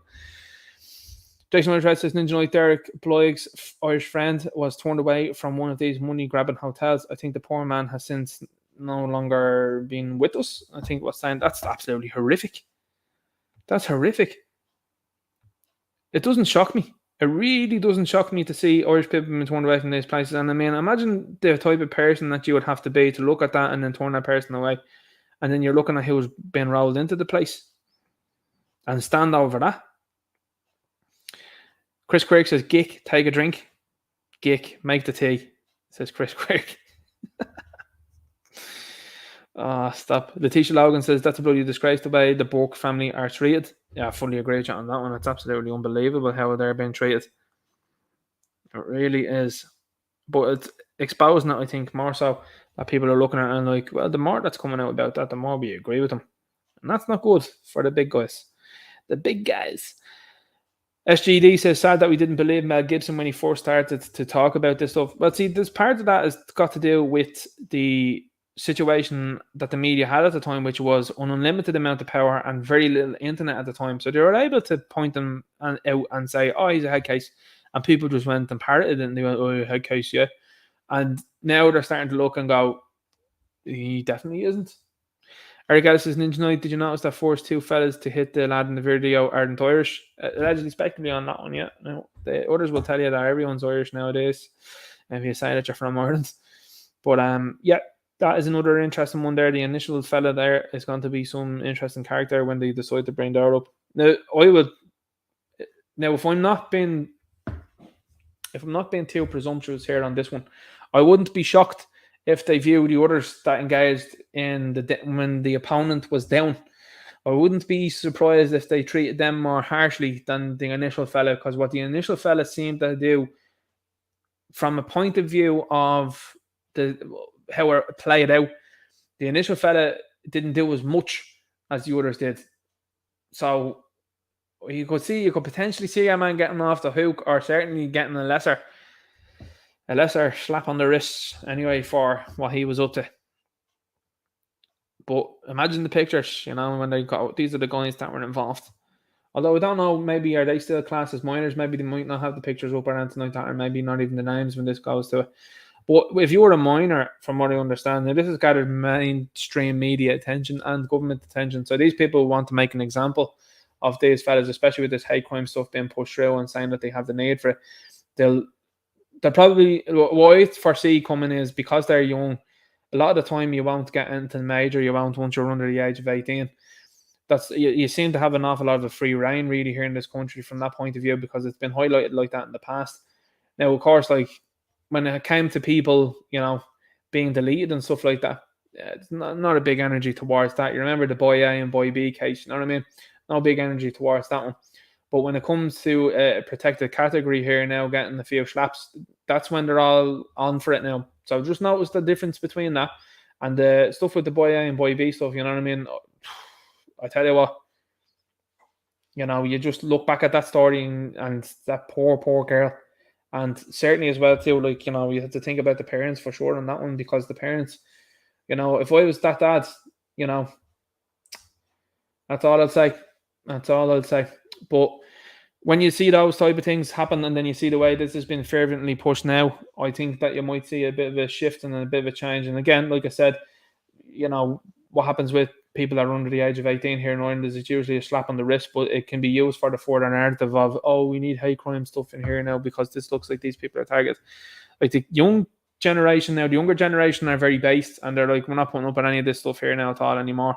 And again, like I said, not condone or anything like that, but you could definitely see a position where the fellas that were at the down opponent getting more of a time or more of an issue than the other fella, and then the government then wheeling and going, oh guys, they didn't get much of a slap on the wrists. This is shocking. We need to change this. Again, legislatively on that one. Elena says, Ninja Knight think we are funding and producing for Narnia beyond Antarctica. Oh, stop. Antarctica is a good laugh anyway. I think, you know, they should head on up anyway to Antarctica and hang around there. I think the government should hang up around there and just see how things are going. Jason Irish Red says, Ninja Knight, this mad show is a show I look forward to every week. Excellent stuff. Thanks very much. Much appreciated there. Sheepdog says, everyone should Ninja Knight for the crack. Lols. No, don't do that. It'll take me all night to get through that. Ninja Knight says CST, what about your man in Scotland, a butcher dressed as a woman who, yikes, deals. So a fella dressed as a woman did unspeakable things. And listen, CST, where it comes to from that point of view, unfortunately, I can't give my opinion transparently and accurately and truthfully on this platform, which says it all, doesn't it? As to what should be done with that individual. So anyway, we have to keep pressing on. Johanna Thornfelt says, Hiya Ninja, Saturday morning at the gym here in Australia. First time catch you live. Oh, thanks very much. Much appreciated. That's mad to me. It's literally mad to me that people are listening in Australia and different places around the world. It's insane. I think it's crazy. Absolutely crazy. And much appreciated there. So I'm at the catching you there. Just as you know as well, to anybody that's listening to the chat, and I read the chat at the end. I don't read them throughout the stream just because it'd take all night to do it. So I tried to do it at the end. Jerome Reedy says, Ninja Knight, we got not notifications. Did you get a notification? Did you not get a notification? CST says, I would say good night. My battery is about to die. Thanks, Ninja Knight, Sean, Mac, and Derek. Chris says, Ninja Knight, keep out the best show on this. Thank you very much. Much appreciated there. Paranormal Channel X says, my son is 28 and still lives at home. It's absolutely scandalous, isn't it? And you look back a generation two ago, certainly 2 generations ago, one man could keep a household going. Woman could obviously be a very important role within the household insofar as being a mother to the children and rearing children, you know, hugely integral and important role that they've served to try and diminish over the last number of years, of course. And now you've started to see repercussions of it, which is, oh, we should have 2 people working. No. Things worked the way they were. Things were good. And now you're trying to say, no, they aren't. And now, as a result, 28-year-olds living at home. People in their 30s are now people in their 30s living at home. And it's something else. It really is. George Carlin, the man to put great perspective on all this time that surrounds us, ahead of his time. So ahead of his time, that George Carlin. Absolutely. Jerome Reedy sends 2 super sticker. Thanks very much, man. Much appreciated. Thank you indeed. Me Hole on the Late Late Show tonight. Probably talk about the FAA white.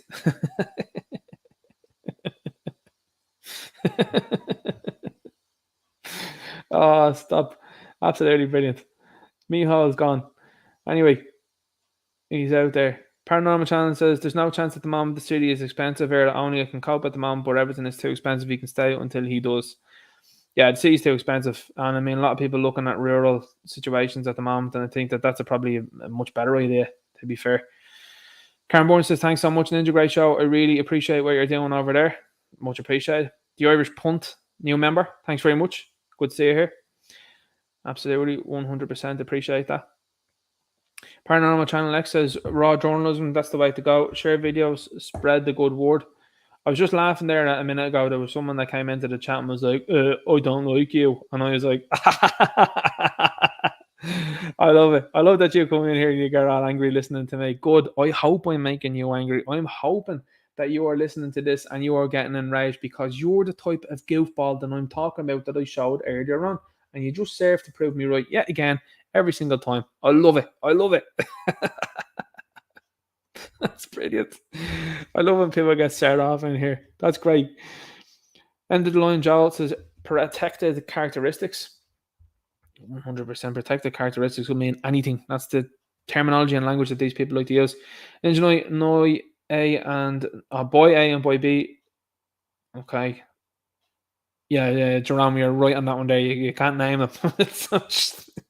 He's like, I can't name them. And I'm like, don't, But again, very similar. You should be able to say to people, look, let you know what's going on here with relation to these people, But no, they keep them up there. Originally, when you're doing full live show, I can be a guest for giggles. Yeah, sounds good. We'll do it at some stage, 100%. Right, guys, you look after yourselves. Have a good evening. Have a good weekend. God bless. Look after yourselves. I'll talk to you later. See you 7:30 next week, Irish time. Look.